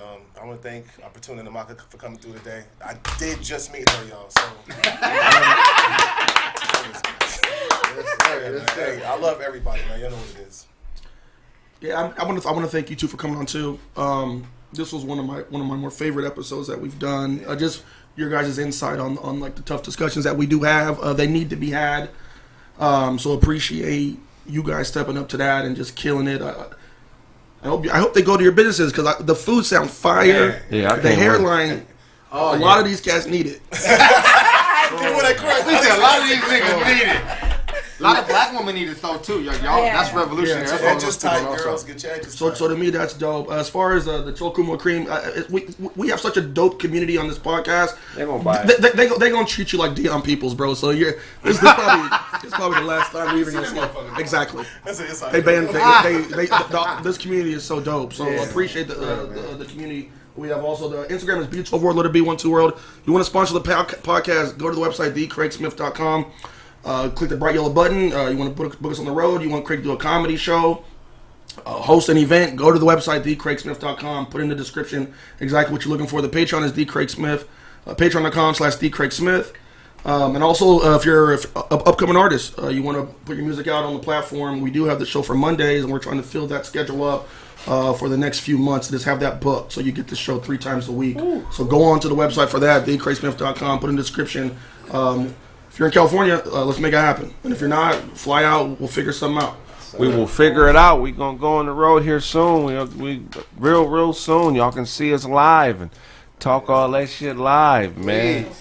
You know what I'm saying? I can't wait to meet some of y'all, man. Check out the website, thekraigsmith.com. Purchase the merch. Also, follow the Patreon. Yeah, and this Chill Withers is gonna come out soon here. I got the album cover. Let's get it. You know, I got the jokes I'm gonna put on there with the music. So, you know what I mean? It's a cross-genre project. The music is how I deal with women, and the comedy is how I deal with life. Yeah. You know what I'm saying? If I owe you something, I'm not gonna be able to give it to you. But if you want it, you can get it from God. God, God, God! Hey. Dope episode, man. Thank